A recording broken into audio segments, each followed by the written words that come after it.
Good morning student. मैं Kuldeep sir, केजीआई NCERT platform पर स्वागत है। आज हम पढ़ने वाले हैं क्लास 11 राजनीतिक विज्ञान का चैप्टर नंबर 1 भारतीय संविधान में अधिकार। इसके अंतर्गत हम यह देखने का प्रयास करेंगे कि अधिकार क्या है, अधिकार की परिभाषा क्या है, कौन कौन से अधिकार मिले हैं, जैसे कानूनी अधिकार, प्राकृतिक अधिकार, मौलिक अधिकार, और आखिरकार हमें इनकी आवश्यकता क्यों पड़ी, क्यों जरूरत पड़ी, जिससे ये हमें अधिकार शामिल करने पड़े भारतीय संविधान के में। इसके बाद हम जो हमारे 6 मौलिक अधिकार है उनके अध्ययन करेंगे। ठीक है, इस चैप्टर में हम मौलिक अधिकारों का संपूर्ण अध्ययन करेंगे। मौलिक अधिकार आखिरकार हमें क्या है। मान लो जैसे कि मैं अभी आपको दिखाने वाला हूं, ये फोन है। ठीक है, ये फोन है। हाँ, तो मान लो ये फोन है, ये फोन आपका है, मतलब आपका इस पर अधिकार है। लेकिन आपके पास इसका अधिकार नहीं होगा तो आप कैसे इसको साबित करोगे कि ये मेरा फोन है। जैसे आपके पास मकान है, अगर कोई आके बोलता है कि ये मकान मेरा है तो आपको साबित करना पड़ेगा ना कि मकान मेरा है, क्योंकि जिसके पास उस मकान का अधिकार होगा ना, वो मकान उसी का ही होगा। इसलिए अधिकार हमारे जीवन में बहुत इंपॉर्टेंट हो जाते हैं। इसके अंतर्गत अधिकार वे सुविधाएं हैं और स्वतंत्रताएं जो प्रत्येक सम्मान पूर्वक जीवन जीने और अपने विकास के लिए प्राप्त होती हैं। इनकी सुरक्षा राज्य जो करता है वो कानून के द्वारा करता है। अधिकारों के प्रकार, इसके अंतर्गत इसमें हम देखने का प्रयास करेंगे कि अधिकार कितने प्रकार के होते हैं। वैसे अधिकार 3-4 प्रकार के होते हैं, लेकिन हम यहाँ पे 3 प्रकार के अधिकारों को देखने का प्रयास करेंगे। पहला है प्राकृतिक अधिकार, कानूनी अधिकार, मौलिक अधिकार। प्राकृतिक अधिकार वे अधिकार होते हैं जो हमें जन्म से प्राप्त होते हैं, जैसे कि हमें जीवन का अधिकार, हमें स्वतंत्रता का अधिकार, संपत्ति का अधिकार। ये हमें जन्म से ही अधिकार प्राप्त होते हैं, इसलिए इन अधिकारों को प्राकृतिक अधिकार कहते हैं। क्योंकि जीवन जो है, जब मैंने जन्म लिया है तो मुझे जीवन का अधिकार होना चाहिए, मुझे विकास करने का अधिकार होना चाहिए अपने जीवन का। और संपत्ति जिसपे हम रहते हैं उसका भी तो अधिकार होना चाहिए। अगर हमारे पास संपत्ति का अधिकार नहीं होगा तो हम जिएंगे कैसे, कहाँ पे रहेंगे। इसलिए जो संपत्ति का अधिकार भी होता है वो हमारा प्राकृतिक अधिकार के अंतर्गत हमें देखने को मिलता है। कानूनी अधिकार, ये अधिकार राज्य या सरकार द्वारा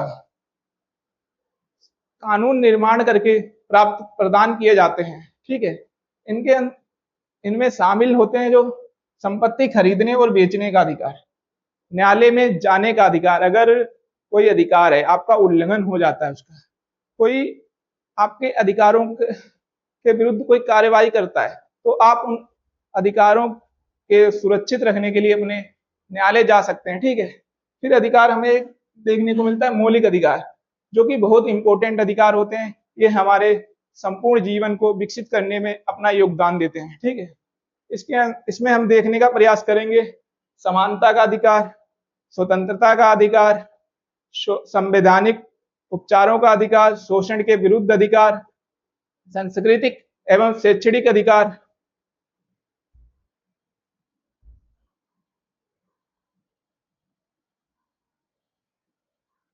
मौलिक अधिकार, मौलिक अधिकार आखिरकार किसे मौलिक अधिकार कहा जाएगा और क्यों कहा जाएगा। जो मौलिक अधिकार होते हैं ना बच्चों, वो क्या करते हैं, हमारे ये संविधान में लिखे हैं मौलिक अधिकार। ठीक है, और मौलिक अधिकार जो हैं वो कहाँ से लिए गए हैं। मौलिक अधिकार जो भारतीय संविधान में शामिल हैं, ये अमेरिका के संविधान से लिए गए हैं। क्योंकि अमेरिका का जो संविधान था उस समय लिखित संविधान था, उसमें मौलिक अधिकारों को शामिल किया गया था और वहां से हमने इन मौलिक अधिकारों को लिया है। लेकिन जो भारतीय संविधान में मौलिक अधिकार है ना, इन्हें हमने अपने जरूरतों के अनुसार शामिल किया है। जैसे जैसी हमारी आवश्यकताएं, हमने इनको अधिकारों को उन रूपों में रखने का प्रयास किया है। हमने अमेरिका के संविधान से इन अधिकारों को डिट्टो कॉपी नहीं किया है। ठीक है, मौलिक अधिकार वे अधिकार हैं जिन्हें भारत के संविधान में प्रत्येक नागरिक को प्रदान किया गया है। ये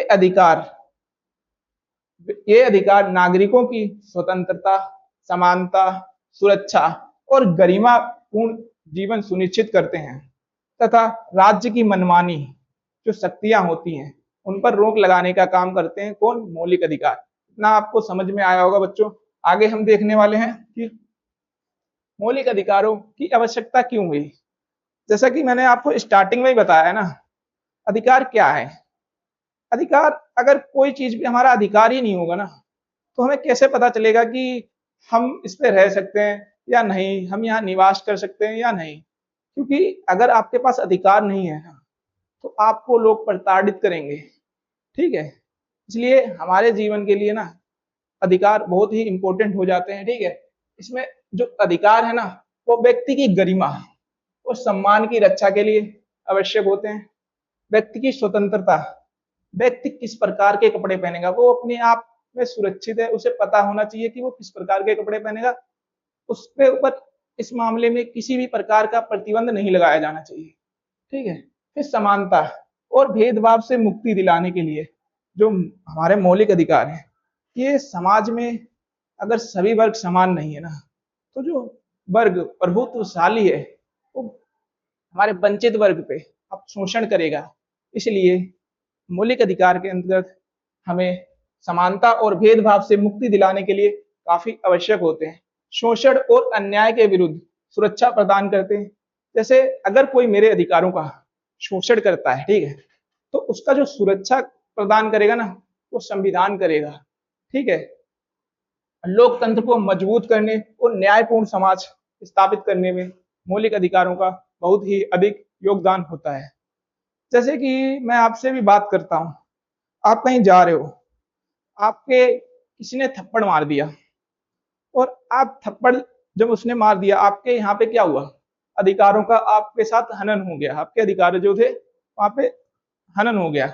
जब आप इसकी कंप्लेंट लेकर पुलिस स्टेशन जाते हो, तो वो अधिकार है जो ना, पुलिस उस व्यक्ति पर कार्रवाई करेगा जिसने आपके अधिकारों का हनन हुआ।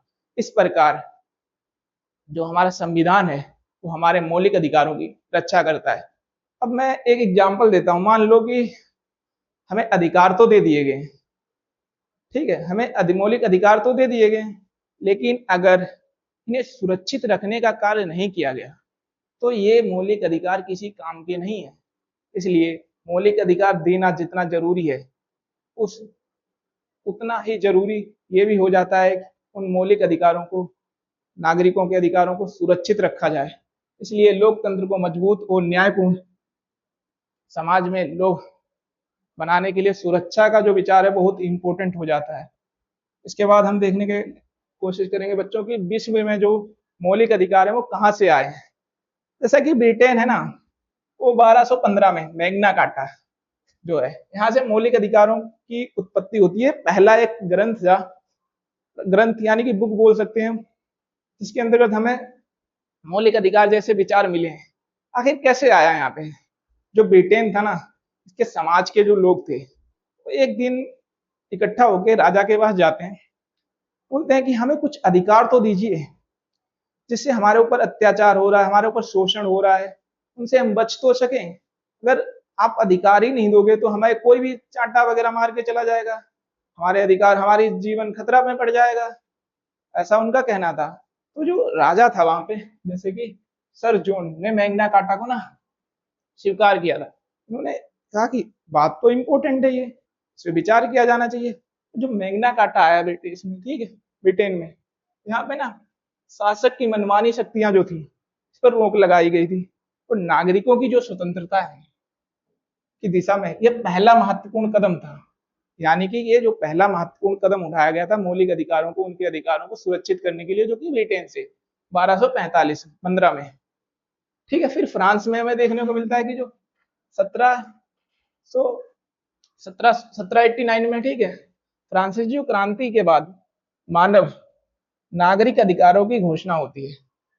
देखो, जब हमारा फ्रांस होता ना 1789, इसमें क्या होता है, जो फ्रांसीसी क्रांति होती है ना, उसके बाद क्या होता है, मानव जो अधिकार है उनकी घोषणा होती है, मानव के अधिकारों की, जो मानव है उसके क्या क्या अधिकार हो सकते हैं, इसकी ना घोषणा होती है, जिसमें हमें देखने को मिलता है ना स्वतंत्रता, समानता और बंधुत्व। बंधुत्व का मतलब होता है भाईचारे की भावना, ठीक है। स्वतंत्रता का मतलब हम अपने विचारों को व्यक्त कर सके, हम अपने अकॉर्डिंग अपना जीवन रहन सहन कर सके, हम अपनी बातों को किसी के सामने रख सकें। समानता का अर्थ होता है कि हम अपने बातों को ना, हमारे साथ समाज में किसी भी प्रकार का भेदभाव नहीं किया जाना चाहिए, ना ही हमारे धर्म के आधार पर, ना ही हमारी जाति के आधार पर, ना ही हमारे मूल वंश के आधार पर। ऐसे कई बिंदु हैं जिनको लेकर हमारे साथ भेदभाव नहीं किया जाना चाहिए, इसलिए समानता का जो विचार है बहुत इंपॉर्टेंट हो जाता है, ठीक है। फिर अमेरिका 1970 सॉरी अमेरिका 1791, अमेरिका संविधान में ना, अमेरिका का जो संविधान है उसमें बिल ऑफ राइट्स जो कि 1791 में अमेरिका का जो संविधान है बिल ऑफ राइट्स में सम्मिलित किया गया मौलिक अधिकारों को, ठीक है। जिसमें क्या क्या हमें देखने को मिलता है, अब व्यक्ति यानी कि अपने विचार को हम व्यक्त कर सके, धर्म, व्यक्ति जो है वो व्यक्त कर सके किस प्रकार से, धर्म, प्रेस और अन्य स्वतंत्रताओं को कानूनी सुरक्षा प्रदान करना। फिर होता है एक संयुक्त राष्ट्र है जो 1948 में, ये क्या बना था, द्वितीय विश्व युद्ध के बाद संयुक्त राष्ट्र जो महासभा थी उसने ना मानव अधिकारों के सार्वभौमिक घोषणा पत्र, जिसे हम शॉर्ट फॉर्म में UDHR को अपनाया है, जिसे हम जो शॉर्ट फॉर्म में UDHR कहते हैं, इसको ना संयुक्त राष्ट्र संघ ने अपनाया है, ठीक है। और विश्व के सभी मनुष्यों को समान रूप से उपलब्ध करवाने को बात कही गई है इस घोषणा पत्र में। फिर हम देखेंगे कि मौलिक अधिकार जो है वो क्या है, कितने प्रकार के हैं। जो मूल संविधान हमारा रेडी हुआ था जो कि 26 जनवरी 1950, जो कि 26 जनवरी 1 मिनट जो कि 26 जनवरी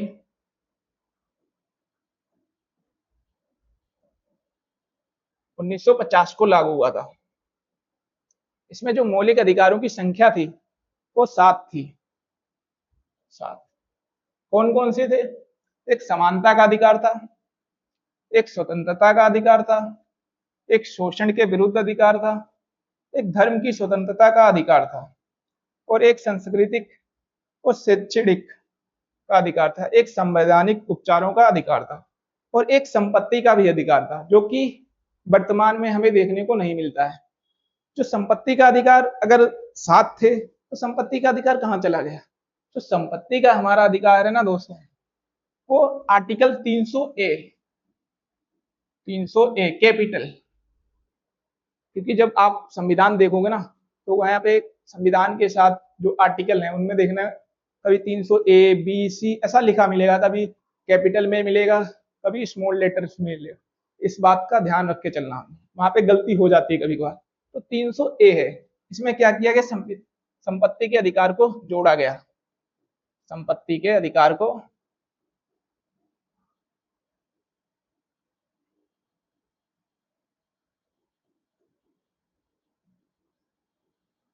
जोड़ा गया। अब जोड़ा गया तो कुछ हमारा संविधान संशोधन तो करना पड़ा होगा, तो इसके लिए जो संपत्ति का है ना अधिकार था जो कि 300A में जोड़ा गया। जब हमारा कौन से कॉन्स्टिट्यूशन अमेंडमेंट के द्वारा जोड़ा गया, ये क्वेश्चन पूछा जाता है। ये कॉन्स्टिट्यूशन अमेंडमेंट था 44, ठीक है, कब, 1978 में। यानी कि 44वें कॉन्स्टिट्यूशन अमेंडमेंट के द्वारा जो संपत्ति का अधिकार है ना वो मौलिक अधिकार से हटा दिया गया और उसे एक कानूनी अधिकार बना दिया गया था, ठीक है। क्यों बनाया गया, कभी ये भी क्वेश्चन आ जाता है कि जैसे कोई बताता नहीं आजकल, आखिर उसका सब ये बता के चले जाते हैं कि हटा दिया, क्यों हटाया गया। क्योंकि जब सरकार थी ना हमारी, वो विकास के लिए कभी कभार कोई योजना लाती थी, जैसे सड़कें बनाती थी, रेलवे लाइनों का निर्माण करती थी ना, तो उस समय हमारे पास संपत्ति का मौलिक अधिकार था। तो अगर हमारे खेत से जाती थी तो हम डायरेक्ट सर्वोच्च न्यायालय चले जाते थे कि हमारी संपत्ति, हमारे मौलिक अधिकार का हनन हो रहा है, तो वो जो सरकार होती थी ना, वो अपनी योजनाओं को ना पूर्ण कर ही नहीं पाती थी, जिससे कि देश विकसित हो सके, विकास की राह पे जा सके। तो सरकार ने सोचा कि ऐसे तो विकास हो ही नहीं सकता, तो उसने क्या सोचा कि जो संपत्ति का अधिकार है ना, इसको क्यों ना मौलिक अधिकार से हटा ही दिया जाए, और इसलिए इसको अधिकार को 44वें कॉन्स्टिट्यूशन अमेंडमेंट 1978 के द्वारा हटाकर हमारा कानूनी अधिकार बना दिया गया 300 कैपिटल ए। ठीक है, इसके बाद हम जानने की कोशिश करेंगे कि समानता का अधिकार, समानता का जो अधिकार है ना, वो हमारा देखने को मिलता है आर्टिकल 14 से 18। इसके अंदर हमें क्या क्या देखने को मिलता है? एक कानून के समक्ष समानता, आर्टिकल 14, फिर कानून के समान संरक्षण, आर्टिकल 15, फिर हमें देखने को एक मिलता है कि आर्टिकल 16 सार्वजनिक रोजगार के अवसरों में समानता, फिर है छुआछूत का अंत, आर्टिकल जो कि 17 में मिलता है, उपाधियों का अंत, आर्टिकल 18 में मिलता है। अब हम जानने की कोशिश करेंगे विस्तार से कि आर्टिकल 14 में है क्या, आखिरकार क्या बताता है हमें आर्टिकल 14। ठीक है, फिर कानून के समक्ष समानता एवं कानून के समान संरक्षण, जो कि इस बात को आर्टिकल 14 बताता है। इसका जो अर्थ है ना, यह अनुच्छेद प्रत्येक व्यक्ति को कानून के समक्ष समानता और कानून के समान संरक्षण की गारंटी देता है। ठीक है, कानून के समक्ष समानता का मतलब क्या है? जिस कानून के समक्ष में समानता और समान संरक्षण की बात करता है, गारंटी देता है, लेकिन हमें पता तो होना चाहिए कि आखिरकार कानून के समक्ष समता या समानता का अर्थ क्या है। तो इसमें हम जानने की कोशिश करेंगे कि इसका मतलब है कि राज्य किसी भी व्यक्ति के साथ भेदभाव नहीं करेगा और सब लोग कानून की नजर में बराबर। तो कानून के समक्ष समता का मतलब है कि जो राज्य है वो किसी भी व्यक्ति के साथ किसी भी प्रकार का भेदभाव नहीं करेगा। ठीक है, और राज्य के अंदर सभी व्यक्तियों के समान व्यवहार किया जाएगा, ये हमें बताता है कानून के समक्ष समता। लेकिन कानून के समान संरक्षण, इसका क्या मतलब है? जो राज्य सभी व्यक्तियों को समान परिस्थितियों में समान सुरक्षा प्रदान करेगा। मान लो कि इसके अंदर आपका भेदभाव नहीं किया जा सकता है, जैसे कि कानून के समक्ष समान समता या समानता, इसके अंदर जो हमारा राज्य है वो कोई भेदभाव नहीं कर सकता, लेकिन कानून के समान संरक्षण इसके अंदर भेदभाव कर सकता है। मान लो दो व्यक्ति हैं, एक अमीर है और एक गरीब है। जब राज्य ये देखता है कि भाई ये दोनों, एक बिल्कुल गरीब है और एक अमीर व्यक्ति है, जब दो व्यक्ति हैं, आखिरकार वो दोनों के बीच समानता कैसे लाए? दोनों के बीच अगर वो समानता लाने का कोशिश करेगा तो ये क्या हो जाएगा ना, ये अन्याय हो जाएगा वंचित के वर्ग के साथ। तो वो यहाँ पे क्या करेगी ना, जो कानून के समान संरक्षण जो वंचित वर्ग है उसको उठाने का प्रयास करेगी। तो इसका मतलब है कि जो कानून के समान संरक्षण है ना, वो राज्य इसमें भेदभाव कर सकता है, और ये जो होता है ना सकारात्मक होता है, जिसमें पॉजिटिव पॉइंट आ जाते हैं। ठीक है, लेकिन ये जो है वो नेगेटिव है, क्योंकि चाहे इसके अंदर कोई अमीर हो, चाहे कोई गरीब हो, चाहे कोई धनी, चाहे कोई भी व्यक्ति हो, ठीक है, इसके अंदर सभी समान है। कानून के सिर्फ समक्ष समानता, इसके अंदर सभी व्यक्ति समान है। इसका कुछ उद्देश्य है। ये जो आर्टिकल 14 है, इसका क्या उद्देश्य है? इस अनुच्छेद का जो उद्देश्य है वो मनमानी को रोकना, जो राज्य के जो अधिकारी लोग होते हैं वो मनमानी करते हैं अपनी, ठीक है, उनको रोकना, उसको रोकना और भेदभाव को समाप्त करना, ये आर्टिकल 14 का उद्देश्य है। लेकिन अब इसने बोल तो दिया है कि राज्य सभी के साथ समान व्यवहार करेगा, लेकिन इसके हमें अपवाद देखने को मिलते हैं। अपवाद में क्या है इसकी बात करेंगे। जो अपवाद है ना, मैं कहाँ लिखूंगा आप लोगों के लिए, यहाँ पे लिख देता हूँ अपवाद। अपवाद हमें इसका दो स्तरों में देखने को मिलता है। कौन कौन से स्तरों पे? एक मिलता है हमें राष्ट्रपति के और एक राज्यपाल के, यानी कि ये दो ऐसे व्यक्ति हैं जिनको ना कानून के समक्ष समानता है, इससे इसको छूट दी गई है। अगर कोई व्यक्ति, मान लेते हैं कि अगर कोई व्यक्ति कोई दंडनीय अपराध करता है, ठीक है, तो इसके अंदर हमें बताया गया आर्टिकल 40 सबको एक समान सजा मिलेगी। लेकिन लेकिन अब कोई राष्ट्रपति है या राज्यपाल है, उसने कोई कर दिया, कोई दंड कर दिया, तो उसे सजा मिलनी चाहिए, लेकिन इसके अंदर उसे सजा नहीं दी जाती जब तक वो अपने कार्यकाल पर बना रहता है, ठीक है। लेकिन उस पर दांडिक कार्रवाई जो होती है वो की जाती है, की जा सकती है। उसके लिए कैसे होता है प्रावधान, उसे जो लिखित जो नोटिस है ना, वो 2 महीने पहले देना होता है, उसके बाद उस पर कार्रवाई चलाई जा सकती है। तो इसके अपवाद भी हमने बात कर ली, हमने अर्थ में बात करी है, और हमने ये भी जानने की बस कोशिश करी है कि कानून के समक्ष समता और कानून के समान संरक्षण में क्या डिफरेंस है। आशा करता हूं आप लोगों को बहुत ही क्लियर समझ में आया होगा, ठीक है। आगे हम इसके बारे में जानने की कोशिश करेंगे कि आर्टिकल जो 15 है बहुत ही इंपॉर्टेंट है, ये काफी कंपटीशन एग्जाम में पूछा भी गया है और 12th में काफी बार पूछा जाता है एमसीक्यू टाइम में। आपको आर्टिकल 15 में पूछ लिया जाता है कि एमसीक्यू में जो आर्टिकल 15 है वो किस चीज की बात करता है, ठीक है। आर्टिकल जो 15 है ना, वो धर्म, जाति, लिंग, जन्म स्थान और वंश के आधार पर ना भेदभाव नहीं किया जाएगा किसी भी व्यक्ति के साथ, किसी भी व्यक्ति के साथ किसी भी प्रकार का 5 स्तरों पे भेदभाव नहीं किया जाएगा। जैसे कि धर्म मैंने आपको बताया, जाति भी बताई है, जन्म स्थान और वंश और लिंग के आधार पर किसी भी व्यक्ति के साथ किसी भी प्रकार का भेदभाव नहीं किया जाएगा, ठीक है। अब हम जानते हैं इसका अर्थ क्या होता है। जैसे कि मैंने आपको पहले बता दिया, यह अनुच्छेद धर्म, जाति, वंश, लिंग या जन्म स्थान के आधार पर किसी भी नागरिक के साथ भेदभाव करने से क्या करता है, रोकता है। और राज्य किसी भी नागरिक के साथ केवल धर्म, जाति, वंश, लिंग या जन्म स्थान या इनमें से किसी के आधार पर भेदभाव नहीं कर सकता। अगर कोई करता है तो उसके लिए दंड का प्रावधान किया जाता है राज्य के द्वारा, ठीक है। फिर सार्वजनिक स्थानों पर भी इन 5 आधारों के आधार पर आपके साथ किसी भी प्रकार का भेदभाव नहीं कर सकता। जैसे मैं एक एग्जाम्पल देता हूं आपको, जब समझ में क्लियर आएगा।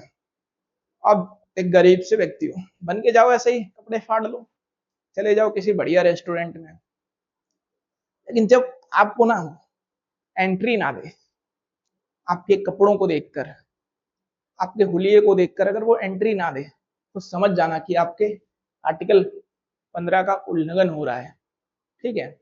क्योंकि वो ना तो आपको वंश के आधार पे, ना जन्म स्थान के आधार पे, नहीं किसी, अगर मान लो है आप फटे पुराने जा रहे हो, ठीक है, एक होटल है, जैसा मैंने पहले एग्जांपल दिया, अभी आपको बताया कि एग्जांपल ले लो, ठीक है।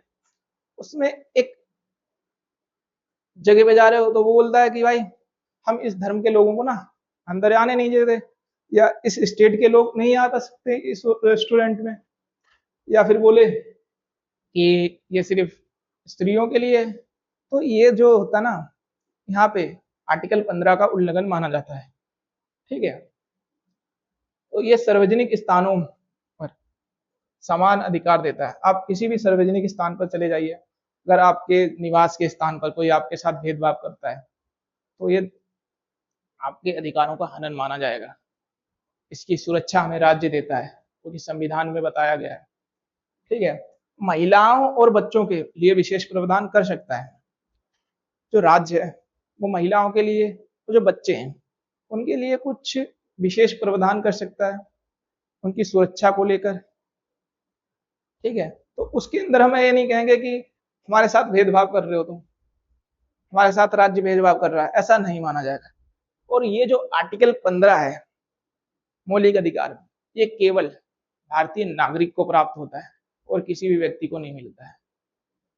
जो हमारे यहाँ अलग विदेशी भी रहते हैं मौलिक अधिकारों में, आर्टिकल 15, 16, 19, 29 और 30, ये सिर्फ भारतीय नागरिक को ही प्राप्त मिले होता है, ठीक है।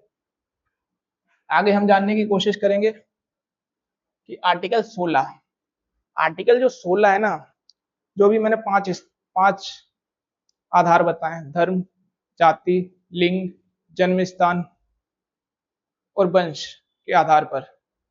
ठीक है। रोजगार, सार्वजनिक रोजगार, सार्वजनिक रोजगार के मामलों में अवसर की समानता का अधिकार है। ये जो 5 हैं, ठीक है, इनके आधार पर रोजगार में आपके साथ किसी भी प्रकार का भेदभाव नहीं किया जाएगा। जैसे कि अवसर की समता, यह अनुच्छेद राज्य के अधीन किसी भी पद या रोजगार के मामले में सभी नागरिकों को अवसर की समानता देता है। जैसे आप कहीं रोजगार करने गए, ठीक है, आप, लेकिन हाँ वो सार्वजनिक होने, जैसे आप सरकारी कंपनी में किसी इंटरव्यू वगैरह देने गए और आपके बोल दिया कि भाई हम इस स्टेट के लोगों को रोजगार नहीं देते हैं, या हम इस धर्म के लोगों को रोजगार नहीं देते, ये यहाँ पे आ नहीं सकते, तो ये क्या होता है ना, हमारे अवसर जो होते हैं उनको सीमित करता है। और ये इसको ना सुरक्षा प्रदान होती है हमारे संविधान के अंदर। ठीक है, तो ये इसलिए अवसर की समानता, वहां पे जब अगर आपको ऐसा बोल दिया जाता ना, तो समझ लो आपके जो अवसर हैं उनकी समानता पे, उनके जो समानता का अधिकार है उसका उल्लंघन हो रहा है, यानी कि आर्टिकल 16 का उल्लंघन हो रहा है। ठीक है, और ये संविधान, लेकिन अवसर की जो समता है इसकी हमें संविधान गारंटी देता है, ये भेदभाव रहित होता है। राज्य किसी भी नागरिक के साथ किस आधार पे, 5 आधार है वही, धर्म, जाति, वंश, लिंग, जन्म स्थान और निवास स्थान, या इनमें से किसी एक आधार पर भी भेदभाव नहीं किया जा सकता। ठीक है, समान अवसर की गारंटी, राज्य जो है वो सभी नागरिकों को नौकरियों में और पदों पर समान अवसर सुनिश्चित करेगा।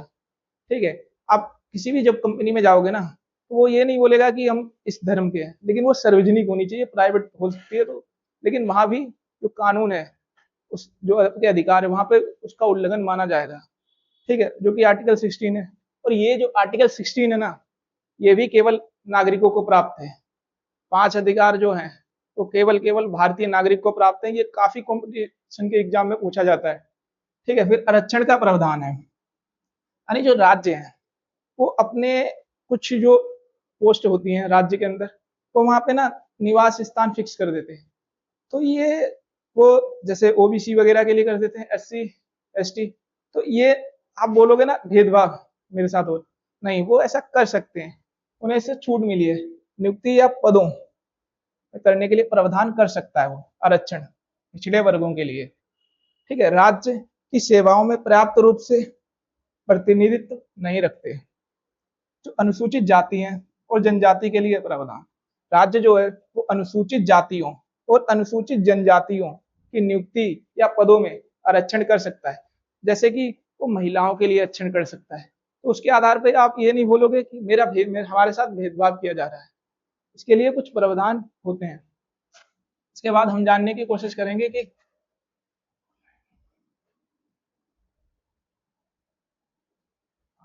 आर्टिकल आर्टिकल 17 छुआछूत का। अब हम देखने का प्रयास करेंगे कि आर्टिकल 17 क्या कहता है। आर्टिकल जो 17 है वो छुआछूत से रिलेटेड है। अब यहाँ पे हम पहले एक एग्जांपल देख लेते हैं कि ये कैसे काम करता है। मान लो आप एक गांव में रहते हैं और जो सरपंच है वहां का, वो ये कहता है कि ये जो कुआं है, आपके गांव में एक कुआं बना होगा, ये जो कुआं है इसमें कोई व्यक्ति जो है वो पानी निकालने के लिए ना जा सकता है, लेकिन किसी एक व्यक्ति या जाति के व्यक्ति को वह पानी निकालने के लिए मना कर देता है, तो ये आपके साथ छूत होता है। इसका अर्थ ये होता है, मैंने आपको एग्जाम्पल के साथ समझाया। लेकिन एक और एग्जाम्पल देख लेते हैं, चलो ये क्लियर नहीं हुआ तो। मान लो आप एक होटल में गए और होटल वाले जो व्यक्ति है या कोई जो आपको सामान दे रहा है वो आपसे पूछ लेता है कि सर आपकी जाति क्या है, तो आप उसको जाति बता देते हो, तो वो सोचता है ना कि आप नीची जाति के व्यक्ति हो, तो वो आपको क्या करता है, या तो नीचे बैठने के लिए बोल देता है कि आप नीचे बैठ के खाना खा लो, या फिर वो क्या करता है, आप के लिए एक अलग से बर्तन ला रखे होते हैं जो वो आप लोगों के लिए यूज कर रहा है। वो जैसे और सब लोगों के लिए जिस थाली में वो खाना देता है, आपको उसमें नहीं दे रहा है, एक अलग सी थाली दे रहा है, क्योंकि उसने आपसे जाति के आधार पर भेदभाव कर रहा है। सो ये आपकी छुआछूत के अधिकार का उल्लंघन होता है। यहाँ पे वो आपके साथ छुआछूत कर रहा है, ठीक है। तो ये अधिकार है ना, ये छुआछूत का क्या करता है, अंत करता है, यानी समाप्त करता है कि किसी भी व्यक्ति के साथ जाति के आधार पर भेदभाव नहीं किया जाएगा, चाहे वो नीची जाति का व्यक्ति हो या ऊंची जाति का व्यक्ति। ऊंची जाति का व्यक्ति किसी भी नीची जाति के व्यक्ति के साथ किसी भी प्रकार का भेदभाव नहीं कर सकता। इसलिए जो आर्टिकल है 17 काफी इंपॉर्टेंट हो जाता है, क्योंकि ये छुआछूत के अधिकार जो है उसको समाप्त करने का काम करता है, ठीक है। और ये जो छुआछूत है ना, वो किसी भी रूप में हो, किसी भी रूप में हो ना, अलग अलग रूप में हमें देखने को मिलता है। आपको किसी, आप नीची जाति के हो तो आपको किसी खेल में खेलने से मना कर दिया जा सकता है, आपको अलग से खाना दिया जा सकता है, आपको नीचे खाना देने के लिए बोल सकता है कि कोई होटल वाला, ठीक है। तो ये सभी प्रकार होते हैं, ये किसी भी प्रकार यानी सभी प्रकार के ना प्रतिबंध जो होते हैं तो संविधान लगाता है।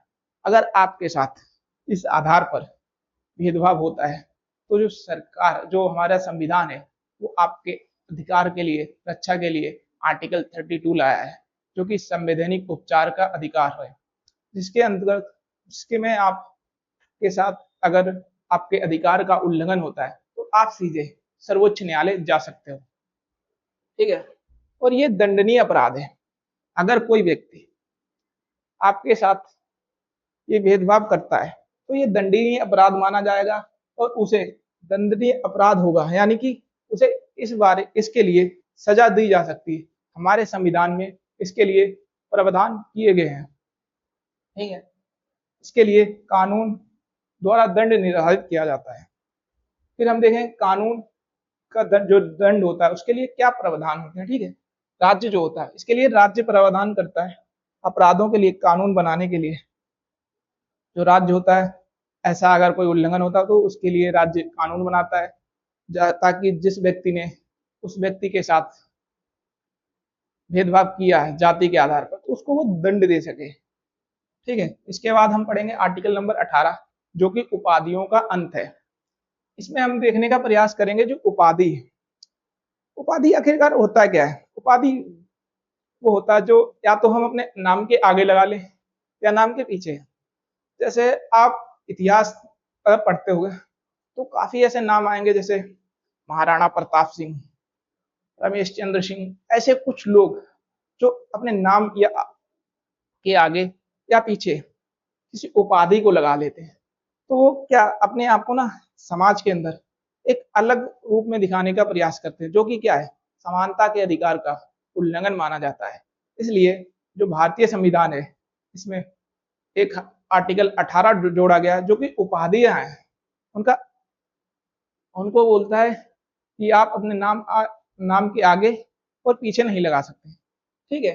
ये जो उपाधियां हैं उनका अंत करता है कौन, आर्टिकल 18, जिससे सभी व्यक्तियों के साथ समानता का व्यवहार हो सके, ठीक है। राज्य किसी भी नागरिक को कोई उपाधि प्रदान नहीं करेगा।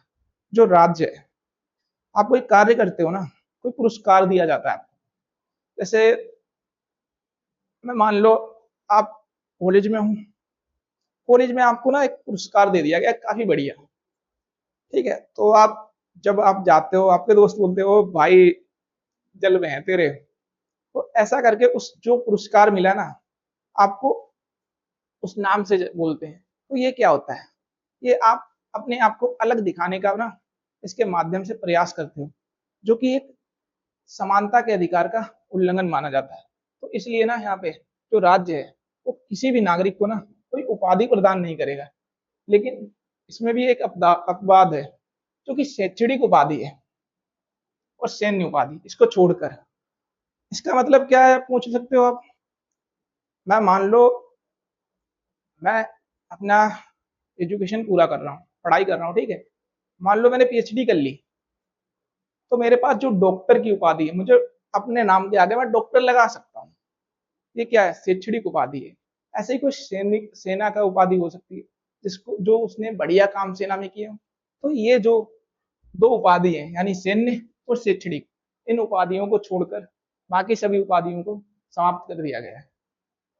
बाकी सभी उपाधियां जो है वो कोई भी ऐसी उपाधि, ठीक है, वो हमें राज्य के द्वारा नहीं दी जाएंगी। ठीक है, विदेशी जो उपाधियों उन पर ना उनको समाप्त करने का प्रयास किया गया। यानी किसी भी भारतीय नागरिक को किसी भी विदेशी राज्य से कोई उपाधि स्वीकार करने की अनुमति नहीं होगी।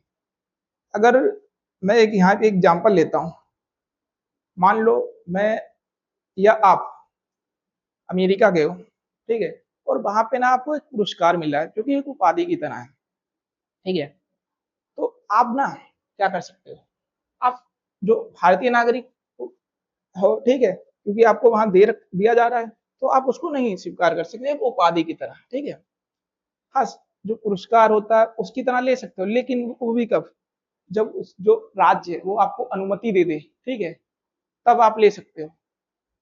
ठीक है, और उसे आप उपाधि की तरह इस्तेमाल नहीं कर सकते। ठीक है, फिर राज्य के अधीन या पदों से संबंध, किसी भी उपाधि को केवल राज्य के अधीन किसी पद से या संबंधित विश्लेषण के रूप में प्रयोग विश्लेषण के रूप में ही प्रयोग किया जा सकता है। यानी किसी भी उपाधि को केवल राज्य के अधीन जो पद है उसे संबंधित विश्लेषण के रूप में प्रयोग किया जा सकता है। उद्देश्य, यह अनुच्छेद का उद्देश्य समानता की जो भावना है उसको बढ़ाना है। यानी कि अगर कोई व्यक्ति अपने नाम के आगे कोई उपाधि नहीं लगाएगा तो वो अपने आप को समाज में अलग साबित नहीं कर पाएगा, हमारी तरह सम्मान होगा, हमारी तरह दिखेगा। ठीक है, दिखता तो वैसे भी हमारी तरह, ठीक है, दिखेगा तो वैसे ही हमारी तरह। ठीक है, तो वो अपने आप को समाज में एक अलग रूप में दिखाने का प्रयास नहीं कर पाएगा, और इसलिए ही इसका जो उद्देश्य हो जाता है आर्टिकल 18 का, तो समानता की भावना को बढ़ाना और समाज में जो हमारे भेदभाव चल रहे हैं हो रहे हैं उनको समाप्त करना। ये रहा हमारा आर्टिकल 14 से 18 तक समानता का संपूर्ण अधिकार। आशा करता हूं आप लोगों को बहुत अच्छी तरीके से समझ में आया होगा। ठीक है, आगे हम पढ़ने वाले हैं स्वतंत्रता का अधिकार, जो कि आर्टिकल 19 से 22 के बीच में हमें देखने को मिलता है। ठीक है, ये स्वतंत्रता का अधिकार का एक डायग्राम है। इसके अंदर हम क्या क्या पढ़ेंगे, देखिए अनुच्छेद 19 से 22, इसके अंदर हमें स्वतंत्रता का अधिकार बताया गया। अनुच्छेद 19 है ना, 19 अपनी बातचीत रखने की, अपने विचार प्रकट करने के, वो किसी भी रूप में हो, चाहे लिखित रूप में, चाहे मौखिक रूप में, चाहे प्रेस के द्वारा, ठीक है, चाहे सांकेतिक तरीके से, किसी भी प्रकार से आप अपने विचारों को बोल सकते हो, लिख सकते हो, रख सकते हो समाज के सामने, सरकार के सामने, राज्य के सामने। ठीक है, फिर हमें देखने को मिलता है आर्टिकल 20 दो सिद्धि संबंधी संरक्षण। मान लो आपको किसी अपराध के चक्कर में ना गिरफ्तार कर लिया हो, तो उसके खिलाफ ना, और आपने किया ही ना हो, तो उसके खिलाफ ना हमें संरक्षण प्राप्त होता है, जो कि भारतीय संविधान के अंदर लिखा देखने को मिलता है। फिर अनुच्छेद 21 दोस्तों सबसे इंपॉर्टेंट आर्टिकल है अनुच्छेद 21। मैं आपको एक बात बताऊंगा इसमें क्यों आपको ये आर्टिकल याद रखने की बहुत ज्यादा कोशिश करनी है, ये आपके बहुत काम आएगा एक टाइम पे। ठीक है, जीवन और व्यक्तिगत स्वतंत्रता का संरक्षण, ये व्यक्तिगत जीवन और उसकी जो व्यक्तिगत स्वतंत्रता, यानी कि मेरी कुछ अपने पर्सनल काम है तो उनमें कोई इंटरफेयर ना करे। तो ये क्या, मेरी कुछ की स्वतंत्रता, अगर कोई उनमें इंटरफेयर कर रहा है, तो मान लो मेरे कुछ पर्सनल काम है, उसमें राज्य सरकार के कुछ पद अधिकारी, पुलिस, सेना में मेरे कार्यों में हस्तक्षेप करती है, ठीक है, तो वो क्या ना, वो मेरी स्वतंत्रता को, वो मेरे स्वतंत्रता को उल्लंघन कर रही है। ठीक है, तो इसके खिलाफ मैं न्यायालय जा सकता हूँ। ठीक है, और फिर अनुच्छेद 22 गिरफ्तारी, अगर आपकी गिरफ्तारी हो जाती है, और गिरफ्तारी और निरोध संबंधी संरक्षण भी प्रदान होता है आर्टिकल 22 में। तो हम देखने का कोशिश करेंगे कि आर्टिकल 19 आखिरकार संपूर्ण रूप से कहता क्या है। जो आर्टिकल 19 है ना, वो आर्टिकल 19 प्रत्येक नागरिक को कुछ मौलिक स्वतंत्रताएं प्रदान करता है ताकि वे स्वतंत्र और गरिमापूर्ण जीवन जी सके, लोकतांत्रिक व्यवस्था में सक्रिय भागीदारी कर सके। यानी जो आर्टिकल 19 है ना, वो व्यक्ति को मौलिक स्वतंत्रताएं प्रदान करता है जिससे व्यक्ति अपना जीवन स्तर विकसित कर सके, ठीक है, और एक समाज के अंदर गरिमापूर्ण जीवन जी सके। इसके अंदर हम देखने की कोशिश करेंगे कि हमें ना 6 स्वतंत्रताएं प्राप्त हैं, ठीक है। इसके अंदर हमें 6 स्वतंत्रताएं प्राप्त हैं, आप देख सकते हो। एक है भाषण और अभिव्यक्ति की स्वतंत्रता, ठीक है। ये जो भाषण और अभिव्यक्ति है, आप किसी भी माध्यम में दे सकते हो, लिखित में दे सकते हो, सांकेतिक रूप में, प्रेस के द्वारा जनता के समक्ष बोलकर प्रस्तुत कर सकते हो, जिसे हम मौखिक रूप में बोलते हैं। मीडिया के थ्रू अपनी बात सरकार तक पहुंचा सकते हैं, ये हमारे पास राइट है हमारा, ठीक है। और किसी भी माध्यम से व्यक्ति का किसी भी माध्यम से अपने विचार को व्यक्त कर सकते हो। ये एक ध्यान से देखना है, यहाँ पे लोग ये आर्टिकल जो है ना, पढ़ने में काफी गलती करते हैं। तो ये बोल देते हैं अनुच्छेद 21A, अनुच्छेद 21A। आपको कभी भी, ये गलत तरीका होता है, अगर आप पॉलिटिकल साइंस के स्टूडेंट हो, ये गलत तरीका है आर्टिकल को। आप ऐसे पढ़ते हो अनुच्छेद क्लोज 1 सब क्लोज A, इस टाइप से पढ़ा जाता है, ठीक है। ये हमें भाषण और अभिव्यक्ति की स्वतंत्रता है, वो आर्टिकल 19 क्लोज 1 सब क्लोज A में दी गई है। फिर हम जानते हो शांतिपूर्ण और निरस्त्र सभा की स्वतंत्रता। आप शांतिपूर्ण तरीके से एक जगह पर इकट्ठे होकर अपनी बातों को सरकार के सामने रख सकते हो, जैसा कि अभी दिल्ली के अंदर देखने को मिल रहा है कि जो नीट पेपर लीक हुआ था, उसके खिलाफ लोग इकट्ठा होकर अपनी बातों को शांतिपूर्वक सरकार के सामने रख रहे हैं। ये जीता जाता एग्जाम्पल है, जो कि हमें बताता है कि किस प्रकार हम अपने विचारों को एक साथ इकट्ठा होकर शांतिपूर्वक तरीके से अपनी बातों को सरकार के सामने रख सकते हैं, ठीक है। फिर है संघ और संगठन बनाने की स्वतंत्रता। समाज में ना जब आप लोग रहते हो, अब समुदाय के अनुसार से समाज में हमारे काफी विविधता, डाइवर्सिटी देखने को मिलती है, और इसके अंदर हमें कई समुदाय देखने को मिलते हैं, जो कि सभी समुदाय कहीं ना कहीं तरीके से अपने जो संगठन का बनाने का कार्य करते हैं। आप कॉलेज के अंदर ग्रेजुएशन वगैरह के अंदर हो गए, दिल्ली यूनिवर्सिटी जैसे, ठीक है, यहाँ पे ना आपको संगठन जरूर दिखेंगे, ठीक है। अलग अलग गुट बनाए हुए होते हैं जो कि इलेक्शन वगैरह लड़ते हैं कॉलेज के अंदर, ये अपना संगठन बना सकते हैं, ठीक है। और किसी भी संघ, संस्था या संगठन का निर्माण करने की स्वतंत्रता होती है। ये आर्टिकल 19 क्लोज 1 सब क्लोज C। फिर होता है देश के किसी भी भाग में स्वतंत्र रूप से घूमने की स्वतंत्रता, ठीक है। यानी मेरा जो मन है, मैं दिल्ली हूँ और मेरा यूपी जाने का मन है, मैं जा सकता हूँ, सिंपल सी बात, मुझे कोई रोक टोक नहीं कर सकता, मेरा अधिकार है, ठीक है, मेरा अधिकार है, ठीक है। तो मैं जा सकता हूँ आराम से, इस पर कोई प्रतिबंध नहीं है, ठीक है। और ना ही अगर ऐसा होता है मेरे साथ, तो ये मेरे अधिकार का उल्लंघन माना जाएगा, क्लियर बात, ठीक है। देश के किसी भी भाग में निवास करने की स्वतंत्रता। आप जो हमारा भारत देश है, किसी भी कोने में जाके आप रह सकते हो, आपके पास किसी भी प्रकार का प्रतिबंध नहीं लगा सकता। मैं यूपी में रहता था और आज लगभग मेरे को 10-11 साल हो गए आराम से दिल्ली में रह रहा हूँ, मेरे ऊपर किसी भी प्रकार का प्रतिबंध नहीं है। ये क्या दिखाता है? ये हमें दिखाता है कि आपको देश के किसी भी कोने में आने, जाने और रहने का अधिकार है, जो कि हमें मौलिक अधिकार के द्वारा प्राप्त है। फिर एक किसी भी व्यवसाय में, ठीक है, किसी भी व्यवसाय में उपजीविका का अधिकार है। यानी कोई भी व्यक्ति किसी भी प्रकार का व्यापार कर सकता है, कोई भी व्यापार कर सकता है, या पैसा या उपजीविका चुनने का अधिकार है। लेकिन कब है? जब वो उस जो व्यवसाय के लिए कुछ नियम कायदे कानून है, अगर वो तब उनको पूर्ण कर रहा है तो वो उस व्यवसाय को कर सकता है। मान लो आप एक मेडिकल स्टोर खोल लो, ठीक है। मेडिकल स्टोर के लिए ना एक डॉक्टर का होना चाहिए कि आप डॉक्टर हो, आपके पास ये डिग्री है, आपको नॉलेज है, कुछ नियम कायदे हैं जो आप फुलफिल कर रहे हो, तो आप वो व्यवसाय अपना सकते हो। मैं शिक्षक हूँ, मैं टीचर हूँ, मैं पढ़ा रहा हूँ, मतलब मेरे पास जो क्वालिटी है वो है, तो भी तो मैं दे पा रहा हूँ आप लोगों को, ठीक है। ऐसे ही कोई डॉक्टर है, डॉक्टर होने के लिए भी उसके पास कोई डिग्री, डॉक्टर की डिग्री होती है ना। अगर उसके पास डिग्री होगी तभी तो वो बना पाएगा ना, तभी तो वो डॉक्टर बन पाएगा। ऐसे ही थोड़ी ना व्यवसाय अपना लेगा।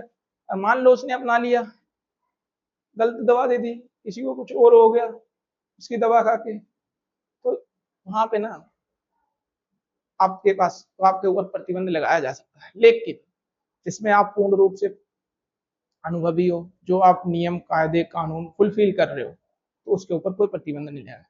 अब एक हमें चीज देखने को मिलती है कि जो ये स्वतंत्रताएं हैं इन पर प्रतिबंध लगाया जा सकता है, ये संपूर्ण रूप से वो नहीं है, ठीक है। इन पर प्रतिबंध लगाया जा सकता है। और जो आर्टिकल 19 है ये भी केवल भारतीय नागरिकों को प्राप्त है, और जो भारत में रह रहे हैं, जो भारत के नागरिक नहीं है, उनको ये अधिकार नहीं प्राप्त है। ये सिर्फ मौलिक अधिकार के अंदर जो प्राप्त है भारतीय नागरिकों को प्राप्त है। काफी बार क्वेश्चन पूछा जाता है कि जो भारतीय नागरिक हैं उन्हें कौन कौन से मौलिक अधिकार सिर्फ प्राप्त है। सभी अधिकार भारतीय नागरिकों को प्राप्त है, ऐसे कौन से अधिकार हैं, ऐसा पूछा जाता है, ऐसे कौन से अधिकार हैं जो सिर्फ नागरिकों के लिए। आपका आर्टिकल 16 है, 15 है, 19 है, 29 है और 30 है, ठीक है। आगे हम जानने की कोशिश करेंगे आर्टिकल 20 क्या कहता है।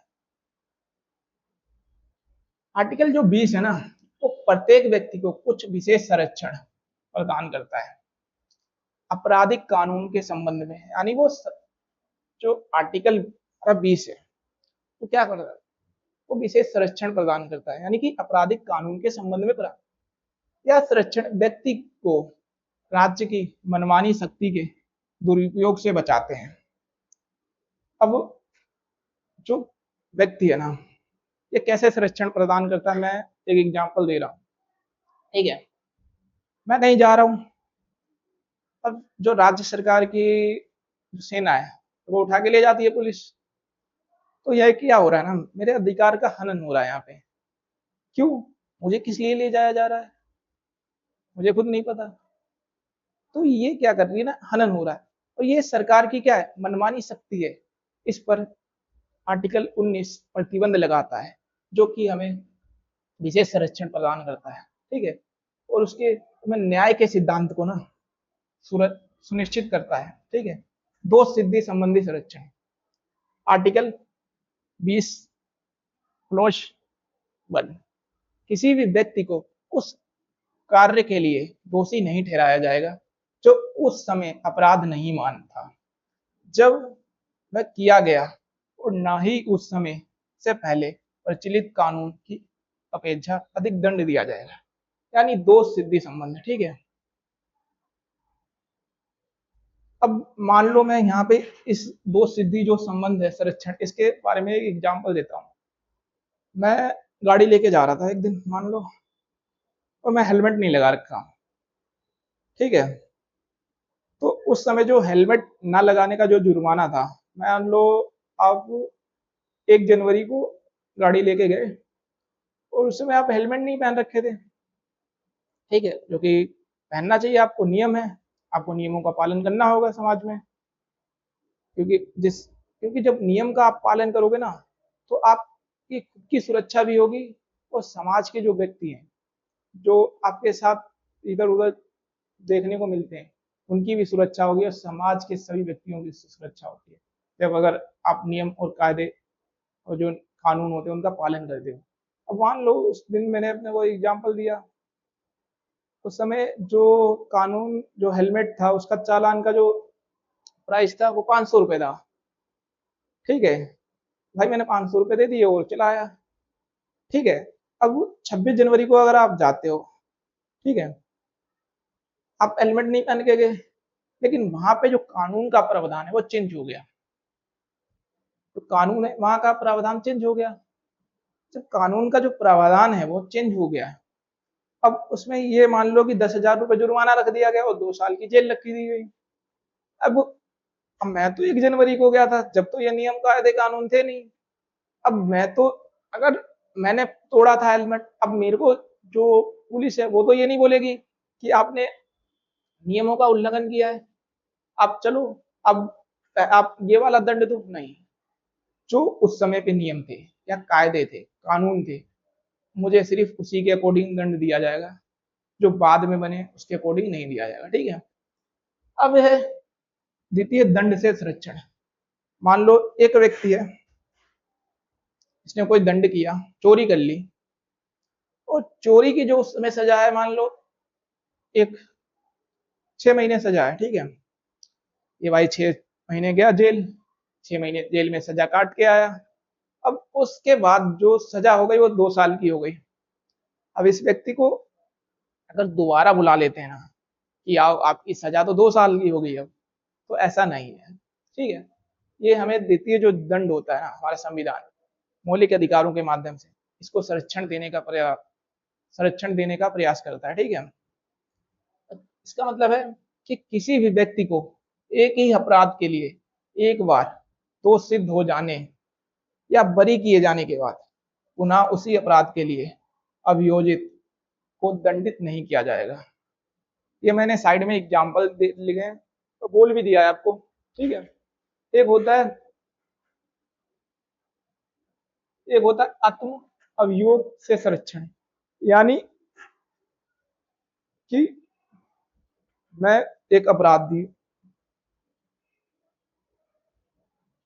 मान लो मेरे पर केस चल, अब मेरे मान लो कि मेरे ऊपर केस चल रहा है, ठीक है, मेरे को कोर्ट ले जाया जा रहा है, तो जो कोर्ट है ना वो मेरे को मेरे जो एविडेंस है मेरे खिलाफ, यानी स्वयं के विरुद्ध साक्ष्य देने के लिए बाध्य नहीं किया जाए।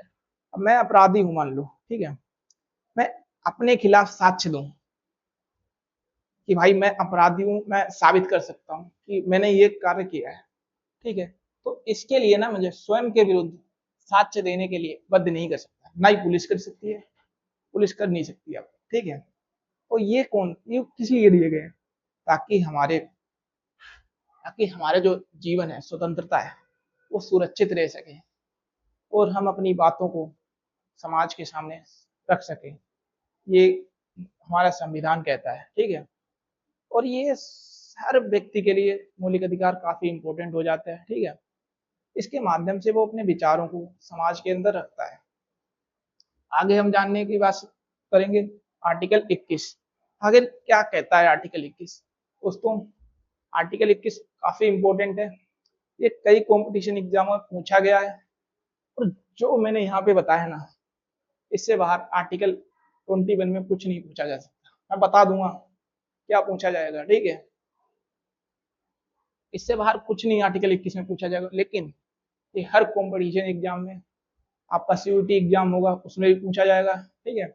और आपके जो एमसीक्यू पेपर होते हैं उनमें भी पूछा जाता है, काफी इंपॉर्टेंट है, ठीक है। आर्टिकल जो 21 है वो जीवन और व्यक्तिगत स्वतंत्रता का अधिकार की बात करता है। अनुच्छेद 21 जो है वो भारत के संविधान का एक महत्वपूर्ण अनुच्छेद है, मैंने आपको बता दी, काफी इंपॉर्टेंट ये अनुच्छेद है, ठीक है, जो प्रत्येक व्यक्ति को जीवन और व्यक्तिगत स्वतंत्रता का अधिकार प्रदान करता है। यह अधिकार केवल जीवित रहने तक सीमित नहीं है। जो आर्टिकल 21 है वो आपके जीवित रहने तक सीमित नहीं है, आपके गरिमापूर्ण जीवन जीने तक सीमित है। आर्टिकल 21 गरिमापूर्ण जीवन जीने तक सीमित है। ये काफी बार ऐसा शब्द लिख के दिया गया है कंपटीशन के एग्जाम में, ठीक है। बल्कि गरिमापूर्ण जीवन जीने का अधिकार भी देता है। किसी भी व्यक्ति को विधि द्वारा स्थापित प्रक्रिया यानी ड्यू प्रोसेस ऑफ लॉ के अनुसार ही उसके जीवन या स्वतंत्रता से वंचित किया जा सकता है, ठीक है। जीवन के अधिकार में कई, इसमें इसके अंदर ना आर्टिकल 21 जो है इसके अंदर कई प्रकार के ना अधिकार शामिल होते हैं। मैं भी आपको बता रहा हूँ। जीवन का अधिकार, हर व्यक्ति को ना जीवन का अधिकार, जीने का अधिकार, वो भी गरिमापूर्ण तरीके से अपनी जीने का अधिकार। ऐसे नहीं आप जीवन जी रहे हो बस सम्मान से नहीं, ऐसे ही जी रहे हो नहीं। आर्टिकल 21 आपको गरिमापूर्ण जीवन जीने का अधिकार देता है। गरिमापूर्ण जीवन का अधिकार, व्यक्ति को सम्मान और गरिमा के साथ जीवन का अधिकार देता है। ठीक है, इसके बाद करेंगे हम शिक्षा का अधिकार। आर्टिकल जो 21 है ना, वो शिक्षा का अधिकार आपको प्रदान करता है, जो कि आपके विकास में काफी इंपॉर्टेंट हो जाता है। ठीक है, इसमें 14 वर्ष तक के बच्चों के लिए ना निःशुल्क शिक्षा का व्यवस्था की गई है। फिर है आवास। अगर आप गरिमापूर्ण जीवन जियोगे ना, तो भाई आपके पास रहने के लिए मकान तो होना चाहिए ना, इसकी बात करता है, नहीं होना चाहिए, तभी तो आप गरिमापूर्ण जीवन जी पाओगे ना। आपके पास रहने के लिए है नहीं जगह, और आप गरिमापूर्ण जीवन की बात कर रहे हो, कैसे संभव है। इसलिए इसके अंदर आवास के अधिकार, रहने के लिए उचित आवास का अधिकार गरिमापूर्ण जीवन के लिए ना आवश्यक हो जाता है। फिर रोजगार का अधिकार। ठीक है, आपके लिए ना, आप गरिमापूर्ण जीवन जी रहे हो और रोज आपको चाहिए तो पैसे खर्च करने के लिए, तभी तो आप सम्मान के साथ अपना जीवन जी पाओगे। उसके लिए क्या करना चाहिए, आपको रोजगार मिलना चाहिए। आपके पास कोई रोजगार होगा जिससे आपको इनकम आएगी, और आप उस इनकम को खर्च करके ना अपने जीवन का विकास कर पाते हो। ठीक है, आप एक अच्छी जीवन लाइफ जी पाते हो। तो ये क्या है, इसी के अंदर शामिल होता है, ये सब कुछ गरिमापूर्ण जीवन में शामिल हो जाता है। और आर्टिकल 21 सबसे बढ़िया जो देता है, ये हमें पर्यावरण के संबंध में अधिकार देता है। एक गरिमापूर्ण जीवन जीने के लिए ना व्यक्ति को पर्यावरण काफी साफ सुथरा मिलना चाहिए, ये उसका मौलिक अधिकार आता है, मौलिक अधिकार के अंदर आता है। एक बार ये क्वेश्चन पूछा गया था कि जो आपको आपका जीवन साथी चुनने का अधिकार किस फंडामेंटल राइट के अंदर आता है, एक कॉम्पिटिशन में पूछा गया, काफी बार पूछा गया। ये आर्टिकल 21 के अंदर आता है। तो देखो यार, जब आप मौलिक अधिकारों के पढ़ते हो ना, तो ये आपके अधिकारों को बता सकते हैं। अब आप समझ गए हो ना कि आप अपनी पसंद का जीवन साथी चुन सकते हो एक एज पे जाके। ठीक है, ये आर्टिकल हमें संविधान अधिकार देता है यार। ठीक है, आप पे किसी भी प्रकार का कोई दबाव नहीं होता है, लेकिन घर पे मत बोल देना इस बात को। इसके बाद हम पढ़ेंगे आर्टिकल 21 जो कि शिक्षा का अधिकार है। आर्टिकल 21A कैपिटल है। आप देखना आर्टिकल में कभी ना कभी बड़ा ए मिलेगा, कभी छोटा ए मिलेगा, तो आप ध्यान से देखना। कभी कभार एमसीक्यू में पूछ लेता है और आप गलती कर देते हो, हमने तो ऐसा पढ़ा था। ध्यान से देखना, आर्टिकल 21A है। ठीक है, ये क्या करता है, शिक्षा का अधिकार देता है हमें। शिक्षा का अधिकार अनुच्छेद जो आर्टिकल 21A है ना, वो भारत के संविधान का एक महत्वपूर्ण अनुच्छेद है। ये भी बहुत इंपॉर्टेंट अनुच्छेद है। ठीक है, जो व्यक्ति को ना 6 से 14 वर्ष की जो बच्चे हैं, उन्हें 6 से 14 वर्ष के जो आयु के बच्चे हैं ना, बच्चों को निःशुल्क यानी फ्री ऑफ कॉस्ट अनिवार्य है उनके लिए एक शिक्षा जो कि अनिवार्य है। आप देखोगे 8 तक, 6 to 8 तक नहीं, 1 to 8 तक आप देखते हो निःशुल्क शिक्षा है, और वो भी अनिवार्य कर दी गई है। ये हमारे इसमें लिखा है, मौलिक अधिकार में लिखा है। काफी बार इंपॉर्टेंट क्वेश्चन पूछा जाता है, और ये भी पूछा जाता है ना, इसको शामिल कब किया गया, भी आगे बताऊंगा मैं इसको। ठीक है, अनिवार्य है, प्राप्त करने का अधिकार प्रदान करता है, यानी अनिवार्य और निःशुल्क शिक्षा जो है वो प्राप्त करने का अधिकार प्रदान करता है। आर्टिकल 21A इसको 6 से 14 वर्ष की आयु के बच्चों के लिए। यह अधिकार 86वें संविधान संशोधन अधिनियम कॉन्स्टिट्यूशन अमेंडमेंट एक्ट 2002 द्वारा जोड़ा गया है। और ये लागू कब हुआ, सिंपल सी बात है, कभी पूछ लेता है कि भाई जोड़ा कब गया, तो हम सिंपल बात कर लेते हैं, 86 कॉन्स्टिट्यूशन अमेंडमेंट 2002 में जोड़ा गया है। लेकिन इसको लागू कब किया गया, ये भी ध्यान रखना होता है। 1 अप्रैल 2010 से ये लागू किया गया है। अब इसके ना कुछ प्रमुख अधिकार हैं, जैसा मैं बताया 6 से 14 वर्ष के बच्चों के लिए शिक्षा का अधिकार की व्यवस्था है। फिर निःशुल्क शिक्षा का अधिकार, इसमें जो 6 से 14 वर्ष के आयु के बच्चे हैं, मतलब फर्स्ट टू 8th क्लास तक, आप देखोगे सरकार बच्चों के लिए शिक्षा की व्यवस्था करती है। ठीक है, तो 6 से जो 14 वर्ष के बच्चों के लिए ना, सभी बच्चों के लिए निःशुल्क शिक्षा का ना प्रावधान किया गया है हमारे भारतीय संविधान के अंदर। ये जोड़ा जब गया था ना, ये 86 कॉन्स्टिट्यूशन अमेंडमेंट एक्ट के द्वारा जोड़ा गया। ठीक है, इसमें ना अनिवार्य से जो 6 से 14 वर्ष के बच्चे हैं उनके लिए शिक्षा को अनिवार्य कर दिया गया था कि आपको पढ़ना ही होगा, और ये फर्स्ट टू 8 तक होता है। फिर है राज्य का दायित्व। अब मान लो कि संविधान ने तो व्यवस्था कर दी कि आपको अनिवार्य शिक्षा मिलेगी 6 से 14 वर्ष तक के बच्चों के लिए, लेकिन भाई जब सरकार स्कूल ही नहीं होंगे तो शिक्षा कौन देगा? तो इस सरकार जो है इसका दायित्व होता है कि वो सरकारी स्कूलों का निर्माण करे जिसके अंदर बच्चा पढ़ सके निःशुल्क रूप से 6 से फर्स्ट टू 8 क्लास तक। ठीक है, ये सरकार का दायित्व होता है कि वो बच्चों को शिक्षा व्यवस्था दिलवाए। ठीक है, अगर जब संविधान में अगर अधिकार दे रहा है लेकिन उसके लिए कुछ व्यवस्था तो बनेगी तभी तो बच्चा जाएगा, तो उसके लिए सरकार का ये दायित्व होता है कि वो शिक्षा व्यवस्था उपलब्ध करवाए। ठीक है, और ये कब शामिल किया गया है?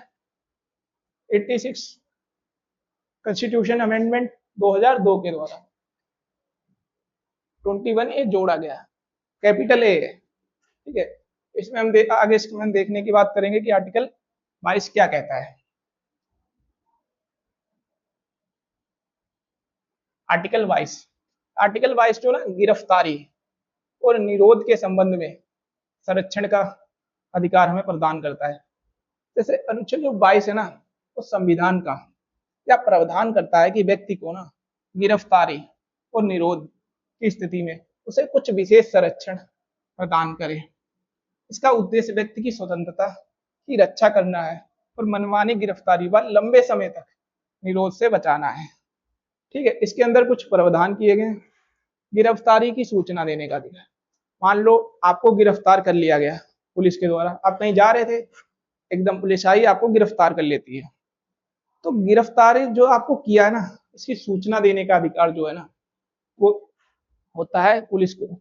आपके जो फैमिली मेंबर उनको, ठीक है, आपको फैमिली मेंबर को सूचना देगी कि हाँ आपके बेटे को हमने गिरफ्तार कर लिया, इससे कारण भी बताएगी। ठीक है, अब हम देखते हैं यहाँ पे गिरफ्तारी की सूचना देने का अधिकार, यानी गिरफ्तार किए गए व्यक्ति को यथाशीघ्र उसकी गिरफ्तारी का कारण बताया जाएगा और उसे अपने पसंद से किसी परिजन, यानी जो आपके फैमिली मेंबर हैं, उनको सूचित किया जाएगा। ठीक है, फिर वकील से परामर्श का अधिकार।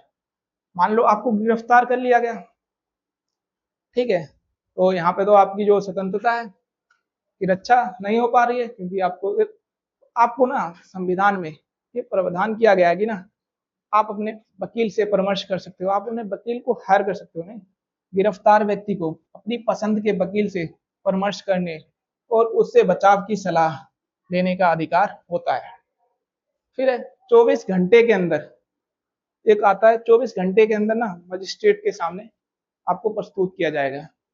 आपको गिरफ्तार कर लिया गया, जो जिस डिस्ट्रिक्ट का मजिस्ट्रेट है उसको ना बताना पड़ेगा कि 24 घंटे के अंदर उसके सामने आपको पेश किया जाएगा।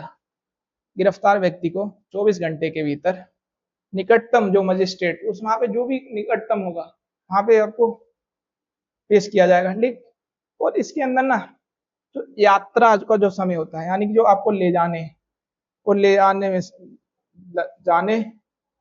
में जो समय लग रहा है ना, उसको नहीं जोड़ा जाता है। ठीक है, इसके बाद हम मजिस्ट्रेट की अनुमति के बिना हिरासत में नहीं रखा जाएगा। अगर मजिस्ट्रेट ये बोल देता है कि भाई इसको छोड़ दिया जाना चाहिए, जो पुलिस है वो आपको छोड़ देगी। इसकी जब तक मंजूरी नहीं रहेगी कि हाँ इसको रखा जाना चाहिए तो रखेंगे, और अगर ये मना कर देता है तो आपको छोड़ देंगे। लेकिन अगर फिर भी ऐसा किया जाता तो ये आपकी स्वतंत्रता का अधिकार जो है उसका उल्लंघन हो रहा है। ठीक है, यानी मजिस्ट्रेट के आदेश के बिना किसी व्यक्ति को 24 घंटे से अधिक समय तक पुलिस हिरासत में नहीं रखा जा सकता। फिर है निरोधात्मक निरोध के संबंध में विशेष प्रावधान, यानी निरोधात्मक निरोध के मामले में संसद द्वारा कानून बनाकर इन अधिकारों में कुछ सीमाएं लगाई जा सकती हैं, लेकिन न्यायिक समीक्षा उपलब्ध रहती है। ठीक है, इसके बाद हम जानने की कोशिश करेंगे कि शोषण के विरुद्ध अधिकार। शोषण के विरुद्ध अधिकार में हमें आर्टिकल 23 और 24 पढ़ना होता है। काफी इंपॉर्टेंट ये आर्टिकल है, हमेशा पूछे जाते हैं।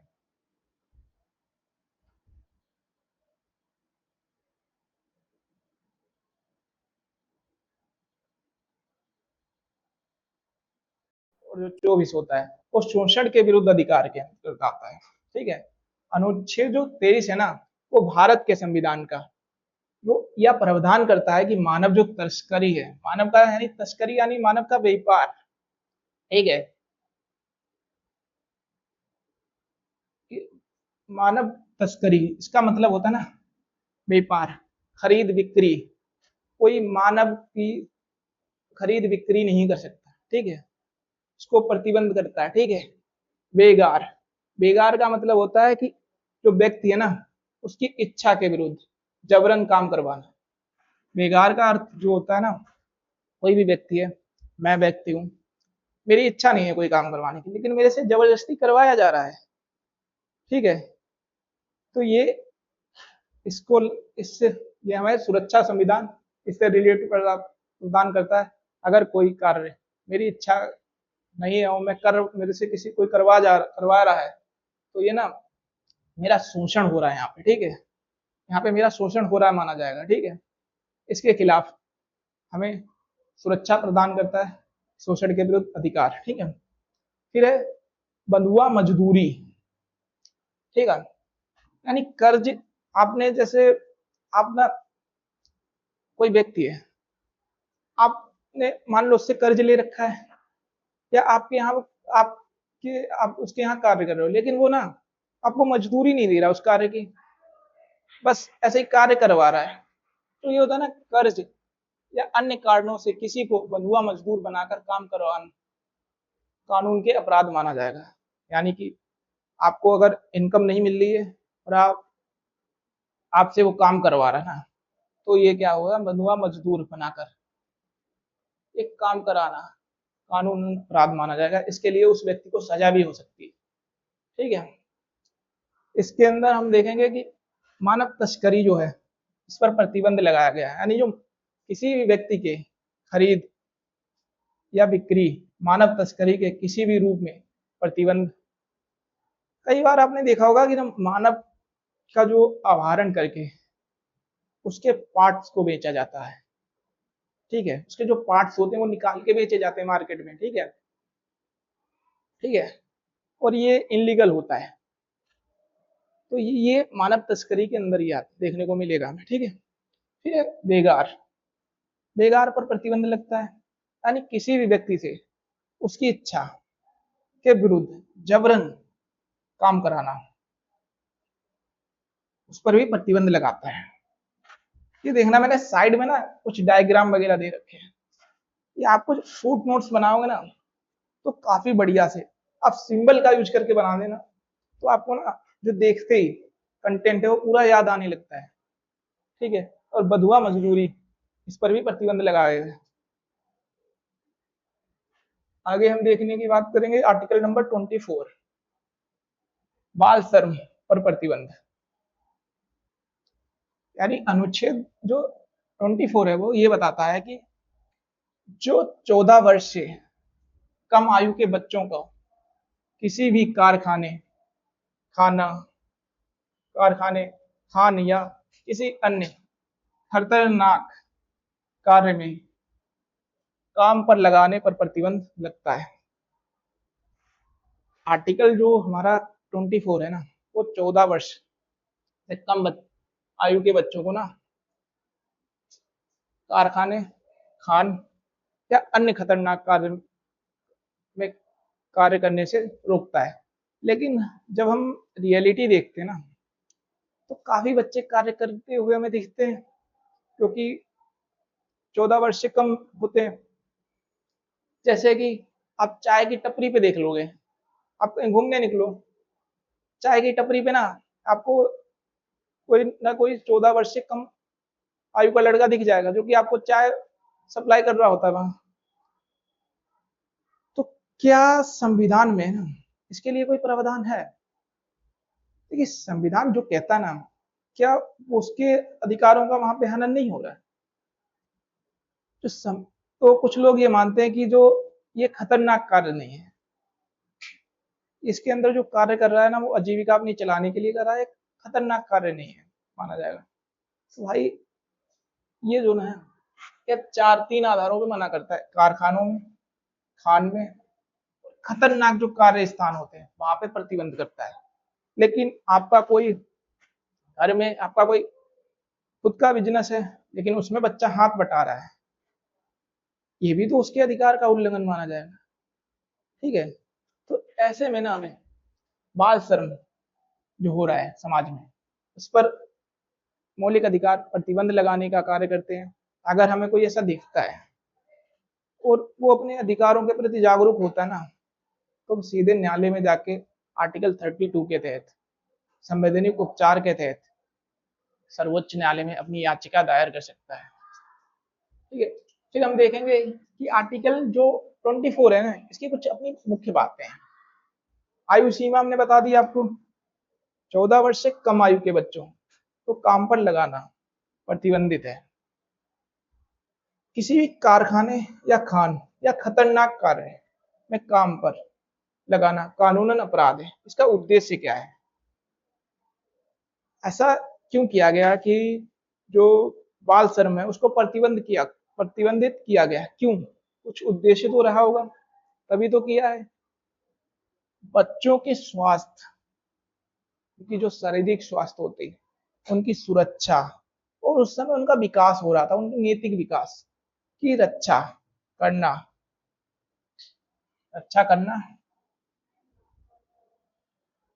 तथा उनके शोषण को रोकना। ठीक है, इसी उद्देश्य से बाल श्रम का प्रतिबंध किया था। कानूनी परिणाम इसका क्या था? इस प्रावधान का उल्लंघन करने वाले व्यक्ति को या फिर व्यक्ति के विरुद्ध, कोई अगर समुदाय है तो कई व्यक्ति होंगे, अगर कोई सिंगल व्यक्ति हो तो वो सिंगल व्यक्ति होगा, तो व्यक्तियों के विरुद्ध कानूनी कार्रवाई की जाएगी और दंड का प्रावधान किया जाएगा। ठीक है, इसके बाद हम देखने की कोशिश करेंगे धार्मिक स्वतंत्रता का अधिकार। धार्मिक स्वतंत्रता का अधिकार, धार्मिक जो स्वतंत्रता है उसका अधिकार जो हमें देखने को मिलता है आर्टिकल 25 से ना 28। क्या है आखिर भाई? धार्मिक स्वतंत्रता का अधिकार ये होता है कि मैं अपनी पसंद के किसी भी धर्म को अपना सकता हूँ, किसी भी धर्म को त्याग सकता हूँ, या मैं किसी भी धर्म को नहीं मान सकता हूँ। ये मेरी स्वतंत्रता है। ठीक है, और इसमें हम देखने का प्रयास ये करेंगे कि हमारी किस धर्म में आस्था है, हम पर किसी भी धर्म को थोपा नहीं जाएगा। ये मेरी स्वतंत्रता है, मैं अपने धर्म का प्रचार प्रसार कर सकता हूँ। इसके अंदर हम ये जानने की कोशिश करेंगे। तो आर्टिकल जो है ना, धार्मिक स्वतंत्रता का अधिकार, ये आर्टिकल 25 से 28 के बीच में हमें देखने को मिलता है। आर्टिकल जो 25 है ना, वो भारत के संविधान में यह प्रावधान करता है जो सभी व्यक्तियों को ना अंतर आत्मा की स्वतंत्रता, यानी वो अपने अंदर की जो अंतरात्मा है उसकी स्वतंत्रता, और धर्म को मानने, कोई भी धर्म उसको मानने, उसके अकॉर्डिंग आचरण करने यानी व्यवहार, और उसका प्रसार करने की स्वतंत्रता प्रदान करता है। किंतु ये स्वतंत्रता सार्वजनिक व्यवस्था, नैतिकता और स्वास्थ्य के अधीन है। ठीक है, अगर कोई व्यक्ति, एक आपने देखा होगा कि निर्जला उपास करके एक त्योहार होता है, ठीक है, जिसमें ना व्यक्ति बिना जल के कुछ दिनों या कुछ महीनों तक मान लो उपवास रखता है। तो यहाँ पे दो अधिकार हैं। एक तो वो ये बोल सकता है कि ना ये मेरे जीवन का अधिकार, ये मेरी धार्मिक स्वतंत्रता का अधिकार है। ठीक है, एक ऐसा केस गया था हमारे सर्वोच्च न्यायालय में। ठीक है, और और दूसरी तरफ ये जीवन का अधिकार है, अगर वो पानी यानी नहीं पिएगा तो उसके जीवन को नुकसान होगा। तो ये दोनों में कभी कभार विवाद हमें देखने को मिल जाता है। ठीक है, फिर अंतर आत्मा की स्वतंत्रता, यानी सभी व्यक्तियों को अंतर आत्मा की स्वतंत्रता का अधिकार है। अपने अंदर की जो आत्मा है उसके अकॉर्डिंग उसे जो सही लगता है वो कर सकता है। ठीक है, चाहे माने धर्म, चाहे उसका आचरण करे या ना करे, या किसी भी धर्म का वो पालन ना करे, उस पर किसी भी प्रकार का प्रतिबंध नहीं लगाया जाएगा। इसके बाद हम जानने की कोशिश करें धर्म को मानने, यानी कोई भी धर्म जो है उसको मानने के लिए आचरण करने और प्रसार करने की स्वतंत्रता। यानी कि कोई धर्म है, अगर मैं मानता हूँ तो भाई मैं उसके अकॉर्डिंग जो उसकी विधि क्रिया विधि वगैरह होती है वो सब मैं करूंगा। आचरण करना उसको बोलते हैं। ठीक है, और उसका प्रसार कर सकता हूँ मैं, उस पर किसी भी प्रकार का प्रतिबंध नहीं लगाया जाएगा। फिर है, सभी व्यक्तियों को अपने धर्म को, सभी जो व्यक्ति हैं उनको अपने धर्म को मानने, उसका आचरण करने और प्रसार करने की स्वतंत्रता के लिए वो स्वतंत्र है। और कोई व्यक्ति किसी दूसरे व्यक्ति पर अपना धर्म जबरन थोप नहीं सकता, जबरन थोप नहीं सकता। अगर उस व्यक्ति की इच्छा है ना तो वो किसी भी धर्म को ज्वाइन कर सकता है या छोड़ सकता है, ये उस व्यक्ति पर निर्भर करता है। ठीक है, फिर है सार्वजनिक व्यवस्था, नैतिकता और स्वास्थ्य के अधीन। यह स्वतंत्रता सार्वजनिक स्वास्थ्य और नैतिकता के स्वास्थ्य के अधीन है। राज्य द्वारा सामाजिक सुधार की अनुमति। राज्य जो है धार्मिक स्वतंत्रता के अधिकार पर कोई प्रतिबंध नहीं लगाएगा। किसी भी प्रकार के, जैसे मेरा कोई धर्म है, मैं कोई अपना जा रहा हूँ शांतिपूर्वक रैली निकाल रहा हूँ धर्म के रिगार्डिंग, ठीक है, प्रचार प्रसार कर रहा हूँ, रैली निकाल रहा हूँ। ठीक है, जो राज्य है वो मेरी जो रैली जा रही है धर्म से रिलेटेड, मैं उसका प्रचार प्रसार करते हुए जा रहा हूँ, तो ना उस पर कोई प्रतिबंध नहीं लगाएगा, परंतु सामाजिक कल्याण और सुधार के लिए कानून बना सकता है। ठीक है, लेकिन उस पर कोई प्रतिबंध नहीं कर सकता, लेकिन इसके लिए ना वो कुछ नियम बना सकता है जो कि सामाजिक कल्याण, समाज के सभी लोगों के लिए भले के लिए कार्य और उसमें सुधार करने के लिए ना कानून बनाया जा सकता है। इसके बाद हम जानने की कोशिश करेंगे आर्टिकल नंबर 26। आर्टिकल 26 है ना, वो हमें ये बताता है कि धार्मिक संप्रदायों को अपने धार्मिक कार्यों का प्रबंधन करने की स्वतंत्रता का अधिकार है। यानी कि जो धार्मिक संप्रदाय का मतलब क्या होता है, जो पूजा पाठ होता है ना, मंदिरों में आप देख सकते हो, मस्जिद में देख सकते हो, गुरुद्वारा में देख सकते हो। ठीक है, ये अपने कार्यों का प्रबंधन कर सकते हैं, अपने अकॉर्डिंग कर सकते हैं। इसमें कोई किसी का भी इसमें कोई किसी इसमें ये जो है वो अपनी धार्मिक संप्रदाय जो है वो अपने धर्म के कार्यों का प्रबंधन कर, इस पर इनके ऊपर किसी भी प्रकार का प्रतिबंध नहीं लगाया जा सकता और ना ही राज्य लगाती है। ठीक है, कि स्वतंत्रता इन्हें पर मिलती है। ठीक है, धार्मिक संप्रदायों को स्वतंत्रता किस प्रकार मिलती है, धार्मिक संप्रदाय या उसका कोई भाग अपने धार्मिक कार्यों का प्रबंधन करने के लिए स्वतंत्र है।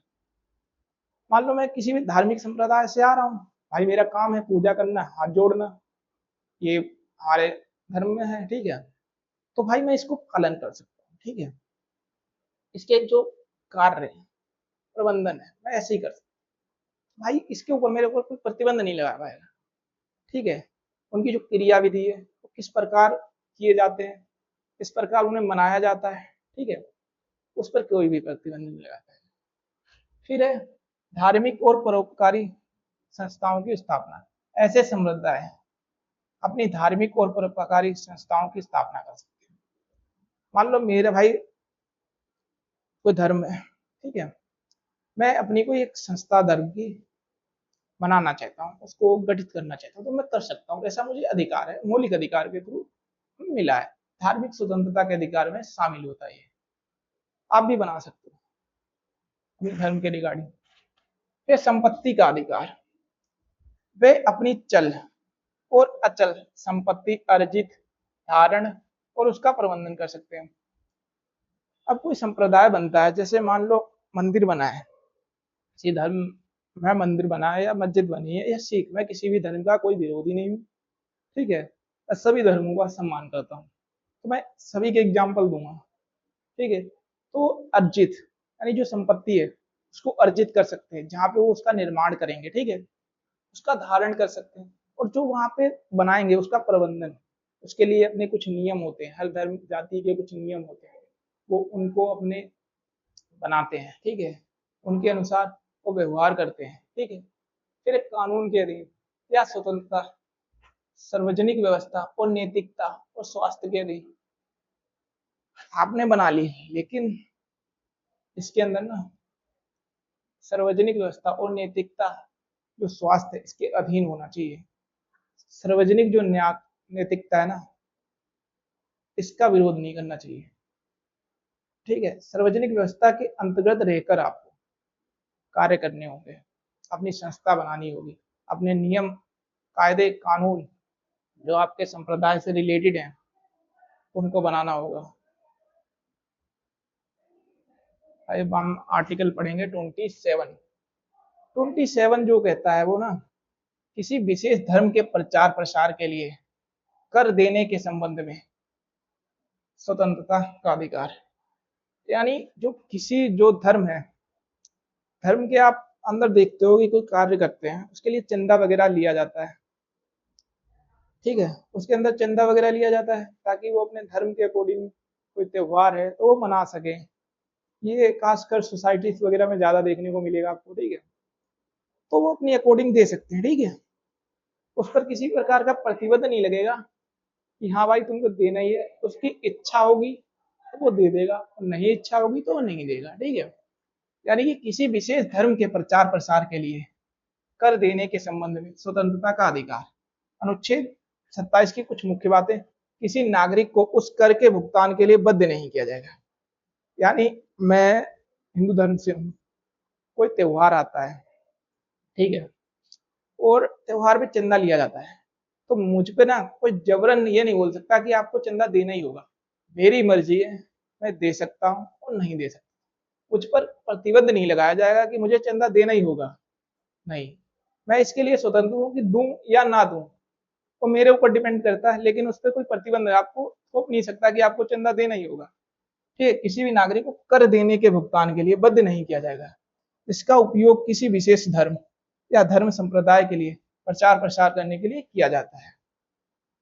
इसके आगे हम देखेंगे आर्टिकल नंबर 28। बच्चों अब हम बात करेंगे कि आर्टिकल 28 है क्या। आर्टिकल जो 28 है ना, वो शिक्षण संस्थानों में धर्म संबंधी जो शिक्षा होती है ना, उसके संबंध में स्वतंत्रता का अधिकार हमें प्रदान करती है, ठीक है। इसके अंदर हम देखने की कोशिश करेंगे कि जो शिक्षा व्यवस्था के अंदर स्कूल होते हैं, क्या उनमें धर्म से संबंधी शिक्षा दी जा सकती है, और किन जगहों पे धर्म से संबंधित शिक्षा दी जा सकती है तथा कैसे दी जा सकती है, ठीक है। इसके बारे में हम जानने की कोशिश करेंगे। जो राज्य होता है ना, पहला पॉइंट, राज्य जो होता है ना वो पूर्णता निधि प्राप्त, यानी जो राज्य द्वारा कोई इंस्टीट्यूशन है उसका जो सारी फंडिंग राज्य द्वारा की जाती है, यानी कि गवर्नमेंट स्कूल्स होते हैं, ठीक है, वहां पे शैक्षणिक जो संस्थान होते हैं जैसे गवर्नमेंट कॉलेज स्कूल्स में किसी भी प्रकार के धर्म जो होते हैं उनके संबंधी धर्म के संबंध में शिक्षा नहीं दी जाएगी या नहीं दी जा सकती। यानी कि कोई गवर्नमेंट स्कूल है, कोई गवर्नमेंट स्कूल हो, अब सरकारी स्कूल में हम सब जाते हैं, वहां पे हमें देखने को मिलता है ना कि हमें कभी भी धर्म से संबंधी कोई भी शिक्षा नहीं दी जाएगी। एक केस मुझे याद आ रहा है, जो हमारा एक योगा होता है ना, सूर्य नमस्कार, और काफी हिंदू धर्म में इसको काफी प्रसिद्ध है, तो एक बार ये जो केस है ना, वो सर्वोच्च न्यायालय में भी चला गया था कि यहाँ पे ना जो इंस्टीट्यूशन है कि ये हमें क्या कर रहा है, धर्म से संबंधित शिक्षा दे रहा है, लेकिन वो योगा भी है। तो जो सर्वोच्च न्यायालय का निर्णय आया था ना, तो सर्वोच्च न्यायालय ने इस निर्णय में कहा था कि ये जो सूर्य नमस्कार है, ये कोई धर्म का पाठ नहीं है, ये योगा है, इसको करवाया जा सकता है। तो आप भी इस बातों का ध्यान रखिए कि ये सर्वोच्च न्यायालय का खुद का निर्णय है, ठीक है। और एक है राज्य द्वारा आंशिक रूप से, कोई राज्य है उसके द्वारा, कोई राज्य है प्राइवेट इंस्टीट्यूशन है, ठीक है, और राज्य के द्वारा उसके कुछ फंडिंग की जाती है आंशिक रूप से, निधि प्राप्त राज्य के द्वारा उस आंशिक रूप से बस दी जाती है। शैक्षणिक जो संस्थान है उनमें धर्म संबंधी शिक्षा दी जा सकती है, लेकिन केवल उन छात्रों को या उनके अभिभावक के लिए, केवल उन छात्रों को दी जाएगी जो शिक्षा है ना, वो उन छात्रों को दी जाएगी जो या उनके अभिभावक इसके लिए सहमति देंगे। यानी कि कोई इंस्टीट्यूशन है जहाँ पे सरकार आंशिक रूप से ना फंडिंग कर रही है, अपनी निधि दे रही है, और प्राइवेट है, ठीक है, वो क्या कर सकता है ना, शैक्षणिक जो संबंधी शिक्षा है वो दे सकता है।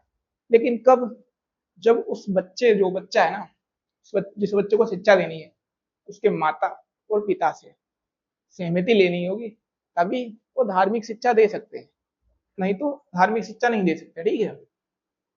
फिर एक और केस हमें देखने को मिलता है राज्य द्वारा मान्यता प्राप्त, यानी राज्य उसके द्वारा कोई मान्यता प्राप्त शैक्षणिक संस्थान में धर्म संबंधी शिक्षा दी जा सकती है, लेकिन इसके कुछ शर्त है इसमें कि वह संस्थान उस उद्देश्य से स्थापित ना किया गया हो कि उसमें धर्म संबंधी शिक्षा दी जाएगी। यानी इसके अंदर जो संस्थान है वो स्थापित किया गया, इसमें एक उद्देश्य बताया गया है कि इसका उद्देश्य ये नहीं होना चाहिए कि इसमें सिर्फ धर्म संबंधी शिक्षा दी जा सकती है, फिर दी जाएगी, लेकिन आंशिक रूप से कम ही दी जाती है, ठीक है। लेकिन ये जो आता है ना, किसी भी शैक्षणिक संस्थान में किसी विद्यार्थी को उसकी सहमति के बिना धर्म संबंधी शिक्षा ग्रहण करने या धार्मिक उपासना में भाग लेने का अधिकार, भाग लेने के लिए बाध्य नहीं किया जाएगा, ठीक है। उस पर कोई जबरदस्ती नहीं ठोका जाएगा। मान लो मैं किसी इंस्टीट्यूशन में जा रहा हूँ, पढ़ने के लिए जा रहा हूँ, ठीक है, वहां धार्मिक शिक्षा भी दी जाती है, धार्मिक शिक्षा दी जा सकती, दी जा रही है, ठीक है। भाई मैं भी गया तो बोले, वो धर्म को लेकर पढ़ा रहे थे, मेरी कोई इच्छा नहीं थी, मुझे कोई इंटरेस्ट ही नहीं है धर्म में, मैं मेहनत पे विश्वास करने वाला अलग था। तो वो बोले कि आपको सीखनी पड़ेगी, मैंने मना कर दिया। तो अगर मैंने मना कर दिया उन्हें, लेकिन फिर भी वो मुझ पर प्रतिबंध कर रहे हैं कि आपको सीखनी पड़ेगी, तो ये मेरे अधिकारों का हनन होगा। उस पर जबरदस्ती उसे बंद नहीं किया जाएगा धार्मिक शिक्षा लेने के लिए। वो उसकी इच्छा है व्यक्ति की, वो ले भी सकता है और नहीं भी ले सकता, उसके ऊपर डिपेंड करता है, ठीक है। उसे आप अपनी तरफ से ये नहीं बोल सकते कि आपको जो धार्मिक शिक्षा है वो इस इंस्टीट्यूशन में आओगे तो ग्रहण करनी पड़ेगी। जैसे एक कॉलेज है दिल्ली यूनिवर्सिटी में, गुरु नानक कॉलेज है, ठीक है, ऐसा कोई देखोगे सिख समुदाय से रिलेटेड है, तो ये नहीं होगा कि वहां वो पढ़ाया जाए कि धर्म से रिलेटेड पढ़ाया जाने लगे, नहीं। कोई भी इंस्टीट्यूशन है ना, तो धर्म से शिक्षा रिलेटेड नहीं दी जाएगी, जो कि गवर्नमेंट संस्थान है, राज्य के नियंत्रण में है, ठीक है। हाँ, अगर कोई ऐसा शैक्षणिक स्थान है जो किसी धर्म वगैरह का है, ठीक है, और वो देना चाह रहा है, तो पढ़ा रहा है, तो उस पर प्रतिबंध तो नहीं लगाया जाएगा कि आप पढ़ो, पढ़ाओ ही मत। लेकिन जो बच्चा है जो वहां पढ़ रहा है, उसको बंद नहीं किया जाएगा कि आपकी बच्चे की मर्जी है कि वो पढ़े या ना पढ़े उस धर्म के से रिलेटेड, ठीक है। उसमें भाई आप तो कुछ नहीं कर सकते, ठीक है। अगर आप करते हो तो आप पे दंडिक कार्रवाई करवाई जा सकती है, ठीक है। बच्चे की मर्जी के बिना कुछ नहीं होगा। इसके बाद हम पढ़ेंगे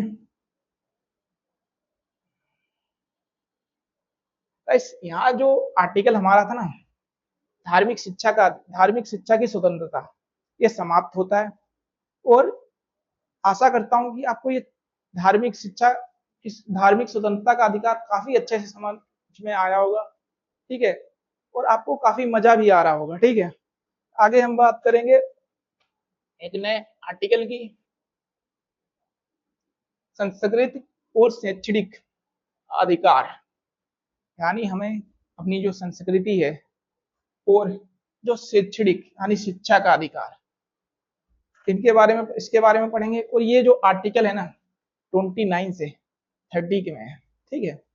इसमें हम जानेंगे कि हमारी जो संस्कृति है उससे रिलेटेड शिक्षा व्यवस्था के बारे में, ठीक है। ये जो है ना, ये अल्पसंख्यकों के लिए अधिकार है, ठीक है। अल्प जो आर्टिकल 29 है, अल्पसंख्यकों के हितों का संरक्षण का अधिकार है। आप देखोगे समाज में ना, आप जिस समाज में आप रहते हो, वहां कोई ऐसा समुदाय जरूर होगा ना जिसकी जनसंख्या जो में कम दिखेंगे आपको, मतलब कोई आप बड़े समुदाय में रह रहे हो, हर धर्म के लगभग, हर समाज के वर्ग के अंदर लगभग बराबर दिखेंगे, और कुछ जो दिखेंगे वो कम मात्रा में होंगे, उन्हें अल्पसंख्यक, ठीक है, अल्पसंख्यक दर्जा दिया जाता है, ठीक है। अल्पसंख्यक शब्द आ गया है तो मैं यहाँ पे एक्सप्लेन कर दे रहा हूँ। दो, एक होता है अल्पसंख्यक, एक होता है बहुसंख्यक, ठीक है। जो आर्टिकल 29 है ना, वो अल्पसंख्यक की बात करता है, बहुसंख्यक की बात नहीं करता, क्योंकि अल्पसंख्यक होते हैं तो इन्हें समाज के द्वारा दबाया जा सकता है, इसलिए आर्टिकल 29 अल्पसंख्यकों जो हैं उनके हितों के संरक्षण का अधिकार प्रदान करता है। आर्टिकल जो 29 है ना, ये सुनिश्चित करता है कि अल्पसंख्यकों को अपनी भाषा, लिपि और संस्कृति को सुरक्षित करने का अधिकार प्राप्त है। अब मान लो कि ये अल्पसंख्यक है, ठीक है, अब इनकी भी भाषा है, लिपि है, संस्कृति भी है, और ये अल्पसंख्यक है। अगर कोई बहुसंख्यक समाज इनके ऊपर अपने अधिकार, अपने समाज, अपनी संस्कृति को थोपने लगे, तो भाई साहब ये तो अपने अधिकार, अपने लिपि से हाथ धो बैठेंगे, अपनी भाषा से हाथ धो बैठेंगे, ठीक है, और अपनी संस्कृति से हाथ धो बैठेंगे। इसकी सुरक्षा के लिए ना आर्टिकल 29 में अल्पसंख्यकों के हितों का जो संरक्षण के लिए अधिकार लाया गया, ठीक है। अब इसमें कुछ मुख्य बिंदु हैं, उनके हम बात करेंगे कि ना, जो अल्पसंख्यकों का जो अधिकार है ना, या प्रावधान अल्पसंख्यकों को अपनी भाषा, जो उनकी भाषा है, हर समुदाय की अपनी एक भाषा होती है, इनकी भी एक भाषा होगी, ठीक है, इनकी कुछ लिपि होगी, इसमें लिखते हैं, ठीक है, जो भाषा होती है वही उसी भाषा में लिखते भी हैं, ठीक है। और इनकी कुछ संस्कृति होगी, संस्कृति उनके मतलब पहनावे, इनका खान पान और इनके त्योहार, इसको ना सुरक्षित करने का अधिकार आर्टिकल 29 देता है। फिर है शिक्षा में संरक्षण का अधिकार। शिक्षा में संरक्षण का अधिकार भी हमें देता है अल्पसंख्यकों के लिए। अल्पसंख्यक अपनी पसंद की शैक्षणिक संस्थाएं स्थापित कर और प्रबंधित कर सकते हैं, यानी जो अल्पसंख्यक लोग हैं ये क्या कर सकते हैं, ये समुदाय में जनसंख्या में कम होते हैं, ये क्या कर सकते हैं, अपनी जो संस्कृति है, ठीक है, अब उसके लिए ना, अगर उस अपने जो शैक्षणिक संस्थान है वो अपने स्थापित कर सकते हैं, इनको अधिकार होता है, क्योंकि इनके भी तो हित है ना। तो भाई अपने अल्पसंख्यक अपनी पसंद के कोई शैक्षणिक संस्था है या कोई स्थान है स्थापित कर सकते हैं और उसको मैनेजमेंट कर सकते हैं, अपने अकॉर्डिंग चला सकते हैं उसको, ठीक है। सिंपल सी बात है, कोई भी शैक्षणिक संस्थान ये खोल सकते हैं और उसके अपने अकॉर्डिंग रन कर सकते हैं, उन्हें इसके लिए किसी पर डिपेंड नहीं होना पड़ेगा, ठीक है। और एक है संस्कृति की पहचान की सुरक्षा। भाई अल्पसंख्यक हैं ये लोग, ठीक है, तो कोई भी बहुसंख्यक जो लोग है ना, वो अपनी संस्कृति को इन अल्पसंख्यकों पर थोप सकते हैं, जिससे कि ना इनकी जो संस्कृति है वो समाप्त हो सकती है, ठीक है। तो इसकी जो इनकी जो अल्पसंख्यक है ना, इनकी संस्कृति की सुरक्षा जो है वो आर्टिकल 29 करता है। कैसे करता है भाई, ये अधिकार उनकी विशिष्ट संस्कृति की पहचान को बनाए रखने में मदद करता है। अब देखो, जो राज्य है ना, वो इन लोगों की संस्कृति जो है, इनकी जो पहचान है, इन पर कोई अत्याचार ना करे, इन पर कोई अपनी बहुसंख्यक अपनी संस्कृति ना थोप सके, इनकी रक्षा करता है राज्य, जिससे कि ये अपनी संस्कृति, अपनी भाषा, अपनी लिपि आदि के बारे में ना सुरक्षित रख सकते हैं आप। इस समानता और संरक्षण, राज्य अल्पसंख्यक के अधिकारों की रक्षा करेगा। इनके जो अधिकार हैं संविधान में ये बोला गया है, अल्पसंख्यक के अधिकारों की जो अल्पसंख्यक है इनके हितों की जो रक्षा है वो राज्य करेगा। ठीक है, राज्य करेगा ताकि वे मुख्य धारा में रहते हुए अपनी पहचान और संस्कृति को बना सके। यानी कि जो राज्य है ना वो मुख्य धारा में रह सके, इन्हें धारा से ना काटा नहीं जा सके। ठीक है, ये समाज के सभी तबकों के साथ मिलकर अपना कार्य कर सके, इसलिए इनके लिए समानता और संरक्षण की व्यवस्था की गई है। इसके बाद हम जानने की कोशिश करेंगे कि आर्टिकल नंबर 30 कहता क्या है आखिरकार। आर्टिकल नंबर जो 30 है ना वो अल्पसंख्यकों को शैक्षणिक संस्थान है, अल्पसंख्यकों को शैक्षणिक संस्थाएं स्थापित और प्रशासित करने का अधिकार देता है। ठीक है, यानी जो अनुच्छेद 30 है ना, अनुच्छेद 30 यह सुनिश्चित करता है कि धार्मिक या भाषाई अल्पसंख्यकों को अपनी पसंद की शैक्षणिक संस्थाएं ना स्थापित करने और उनका प्रशासन करने का अधिकार प्राप्त करता है। यानी कि जो आर्टिकल 33 है ना वो अल्पसंख्यकों को धार्मिक अल्पसंख्यकों को, यानी कि आर्टिकल जो 33 है वो धार्मिक, जो धर्म में ये और अपनी संस्कृति में अल्पसंख्यक है या भाषा के अंदर अल्पसंख्यक, जो भी है ना भाषा, इसका अपना एक अलग ही महत्व होता है ना।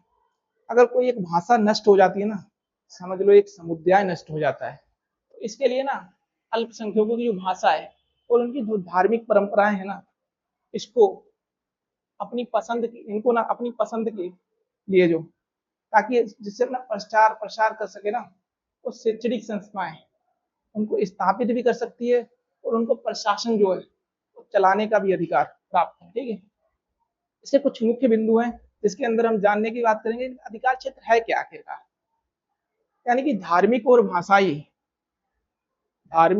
भाषा दोनों प्रकार के, ठीक है, दोनों प्रकार से कौन अल्पसंख्यक भाषी, धार्मिक और भाषाई दोनों प्रकार के अल्पसंख्यकों को शैक्षणिक संस्थाएं स्थापित और प्रशासित करने का अधिकार है।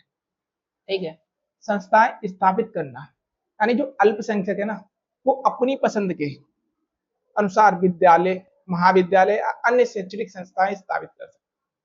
यानी कि जो अल्पसंख्यक लोग हैं ना वो समाज के अंदर ना अपनी पसंद के अनुसार, उन्हें पर किसी प्रकार का प्रतिबंध नहीं होगा कि आप नहीं कर सकते, वो अपनी पसंद के अनुसार किसी भी जगह पे जो उन्हें सही लगे ना उसके अकॉर्डिंग शैक्षणिक जो संस्थाएं हैं वो ना स्थापित कर सकते हैं, जहाँ पे बच्चे पढ़ने आ सकते हैं अपने। ठीक है, प्रशासन का अधिकार अल्पसंख्यकों को, अब जो भाई वो शैक्षणिक जो संस्थाएं है ना वो स्थापित तो कर रहे हैं ना, ठीक है, उनको चलाने के लिए, उन संस्थाओं को चलाने के लिए प्रशासन स्वयं करने की पूर्ण अधिकार प्राप्त होता है।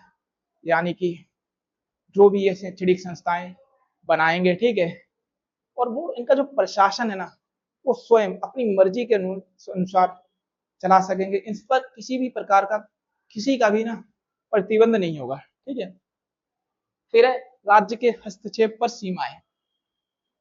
राज्य जो है इन पर हस्तक्षेप कर सकता है या नहीं कर सकता, इसके बारे में भी जानेंगे।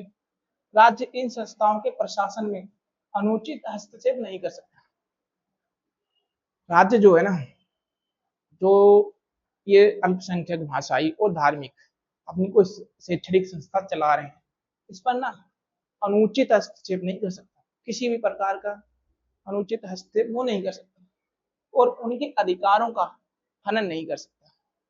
इनके जो अधिकार हैं, इन्हें अधिकार जो मिला है आर्टिकल 29 और 30, इनके अधिकारों का हनन नहीं कर सकता राज्य, बल्कि इनके अधिकारों को सुरक्षा प्रदान करने का कार्य करता है राज्य। ठीक है, अब हम देख लेंगे एक बहुत ही इंपॉर्टेंट आर्टिकल, संवैधानिक उपचारों का अधिकार। एक आर्टिकल 32 है, काफी इंपॉर्टेंट है और ये जितने भी अभी तक हमने आर्टिकल पढ़े हैं, ये आर्टिकल उन अधिकारों को सुरक्षित करने का कार्य करता है। इसमें हम ये देखने के कार्य करेंगे कि कैसे ये आर्टिकल जो अभी तक हमने अधिकार पढ़े हैं उनको कैसे सुरक्षित रखता है, कैसे हम इस आर्टिकल के द्वारा हमारे जो बाकी अधिकार हैं उनका उल्लंघन हो गया है, तो हम कैसे इस आर्टिकल के द्वारा सर्वोच्च न्यायालय में अपनी याचिका दायर कर सकते हैं। ठीक है, अनुच्छेद 32 है ना, प्रत्येक नागरिक को यह अधिकार देता है कि यदि उसके मौलिक अधिकारों का उल्लंघन होता है तो वो सीधे सर्वोच्च न्यायालय की शरण में जाकर न्यायालय प्राप्त कर सकता है। यानी कि अगर आपके साथ आपके अधिकारों का किसी भी प्रकार का किसी भी व्यक्ति ने हनन किया है तो ना आप सीधे सर्वोच्च न्यायालय में जा सकते हैं, फिर शरण ले सकते हैं जहां से आपको न्याय मिल सकता है। ठीक है, इसके कुछ मुख्य बयान दिए हैं। अधिकार का जो स्वरूप है वो किस प्रकार का है, यह अधिकार सभी नागरिकों के लिए उपलब्ध है। कोई भी नागरिक हो जो भारत में रह रहा है, ठीक है, कोई सभी नागरिकों के लिए उपलब्ध है और इसके तहत सीधे सर्वोच्च न्यायालय में याचिका दायर की जा सकती है। ठीक है, और मौलिक अधिकारों की सुरक्षा, ये जो आर्टिकल है ना, इस जितने भी अभी हमने 5 मौलिक अधिकार पढ़े हैं उन अधिकारों की सुरक्षा करने का कार्य करता है। मौलिक अधिकारों के प्रवर्तन और संरक्षण के लिए दिया गया ताकि नागरिकों की स्वतंत्रता सुरक्षित रहे। रिट जारी करने, ये कुछ रिटें जारी करता है। ठीक है, ये बंदी प्रत्यक्षीकरण, प्रमदेश, प्रतिषेध, अधिकार प्रत्यक्ष उत्प्रेषण। फिर इस अधिकार का महत्व क्या है, जैसा कि अंबेडकर जो थे, डॉक्टर भीमराव अंबेडकर, इन्होंने ना इस संविधान को इस आर्टिकल को काफी इंपॉर्टेंट माना है। इन्होंने ना इस अधिकार को संविधान की आत्मा और हृदय कह के पुकारा था। ये काफी बार पूछा जाता है कि आर्टिकल 32 को अंबेडकर ने किस नाम से बोला था, बताया था, और ये भी पूछा जाता है संविधान की आत्मा और हृदय किस आर्टिकल को कहा जाता है मौलिक अधिकार के अंदर। तो कहा गया क्योंकि यह नागरिकों को त्वरित और प्रभावी और प्रत्यक्ष न्याय दिलाने का साधन है। ये आपको त्वरित यानी जल्दी, प्रभावी तरीके से और प्रत्यक्ष रूप से ना न्याय दिलाने का काम करता है। ठीक है, फिर अनुच्छेद जो रिट है ना, रिट हमारी सर्वोच्च न्यायालय और उच्च न्यायालय दोनों में जारी हो सकती है। जो हमारा सर्वोच्च न्यायालय है इसमें हमारा आर्टिकल 32 है, और जो वो हमारा उच्च न्यायालय है जो इसमें 226 इसके द्वारा जारी की जाती है। लेकिन जो सर्वोच्च न्यायालय ना, वो आर्टिकल 32 के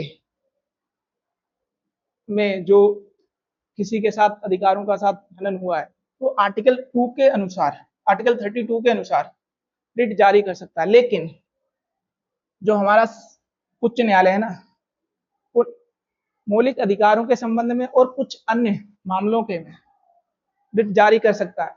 इसीलिए जो हमारा न्यायालय है ना, इसका रिट के मामले में जो क्षेत्र है काफी बड़ा है सर्वोच्च न्यायालय की तुलना में। इसमें हम अब जाने के लिए कौन कौन सी रिट हमें देखने को मिली थी तथा उनमें किस प्रकार कार्य किया जाता था, उनका रिट का मतलब क्या था।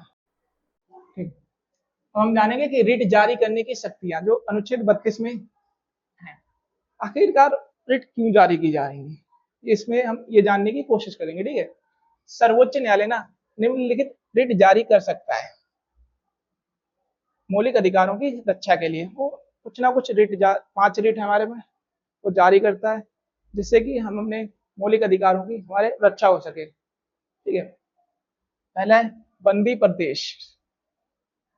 ठीक है, यह कोशिश करेंगे कि आर्टिकल 32 में जो रिट जारी की गई थी ना, उन्हें किस लिए जारी किया गया था। पहला है हेवियस कॉर्पस।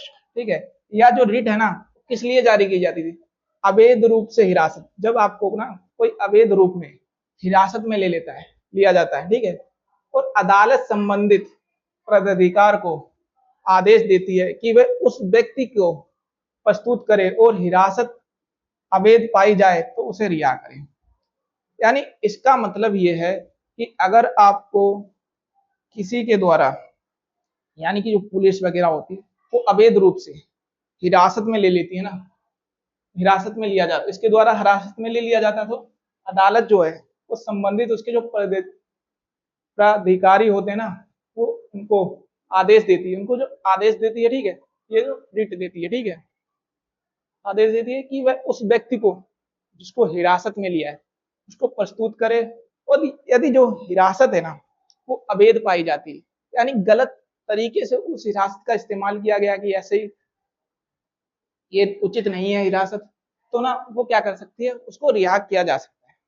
फिर है मैडमस, यानी कि परमादेश या रिट किसी जो लोक प्राधिकारी होता है, यानी कोई लोक अधिकारी वगैरह होता ना, उसके लिए सरकारी अधिकारी, लोक प्राधिकारी, सरकारी अधिकारी या निकाय को उसके वैधानिक कर्तव्य, उनके जो अधिकारी होते हैं उनके कुछ अपने कर्तव्य होते हैं जिनको क्या अपने पालन करना होता है, ठीक है, ठीक है, या रिट प्राधिकारी, सरकारी अधिकारी या निकाय को उसके वैधानिक कर्तव्यों के पालन के लिए आदेश देने हेतु जारी किया जाता है, वह कर्तव्य का पालन करने में असफल रहता है।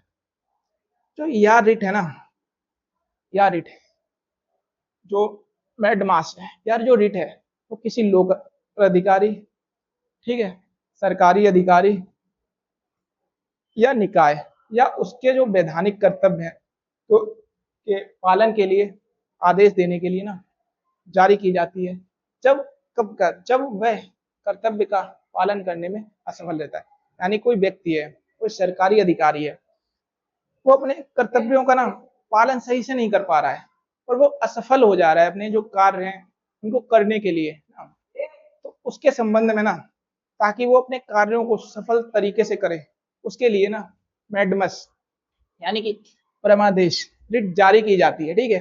फिर है प्रोहिबिशन, यानी प्रतिषेध, प्रोहिबिशन प्रतिषेध, ये काफी इंपॉर्टेंट रिट है ना, या रिट किसी निम्न न्यायालय, यानी जो हम देखते हैं जिला स्तर या कुछ पंचायत राज्य स्तर पर न्यायालय होते हैं, नहीं न्यायालय या न्यायाधिकरण को ऐसे मामले की सुनवाई या कार्रवाई करने से रोकने के लिए जारी की जाती है जो उसके अधिकार क्षेत्र से बाहर है। देखो हमारे यहाँ ना न्यायालय को ना 3 स्तर पे बांटा गया है, सर्वोच्च न्यायालय, हाई कोर्ट और जिला स्तर न्यायालय।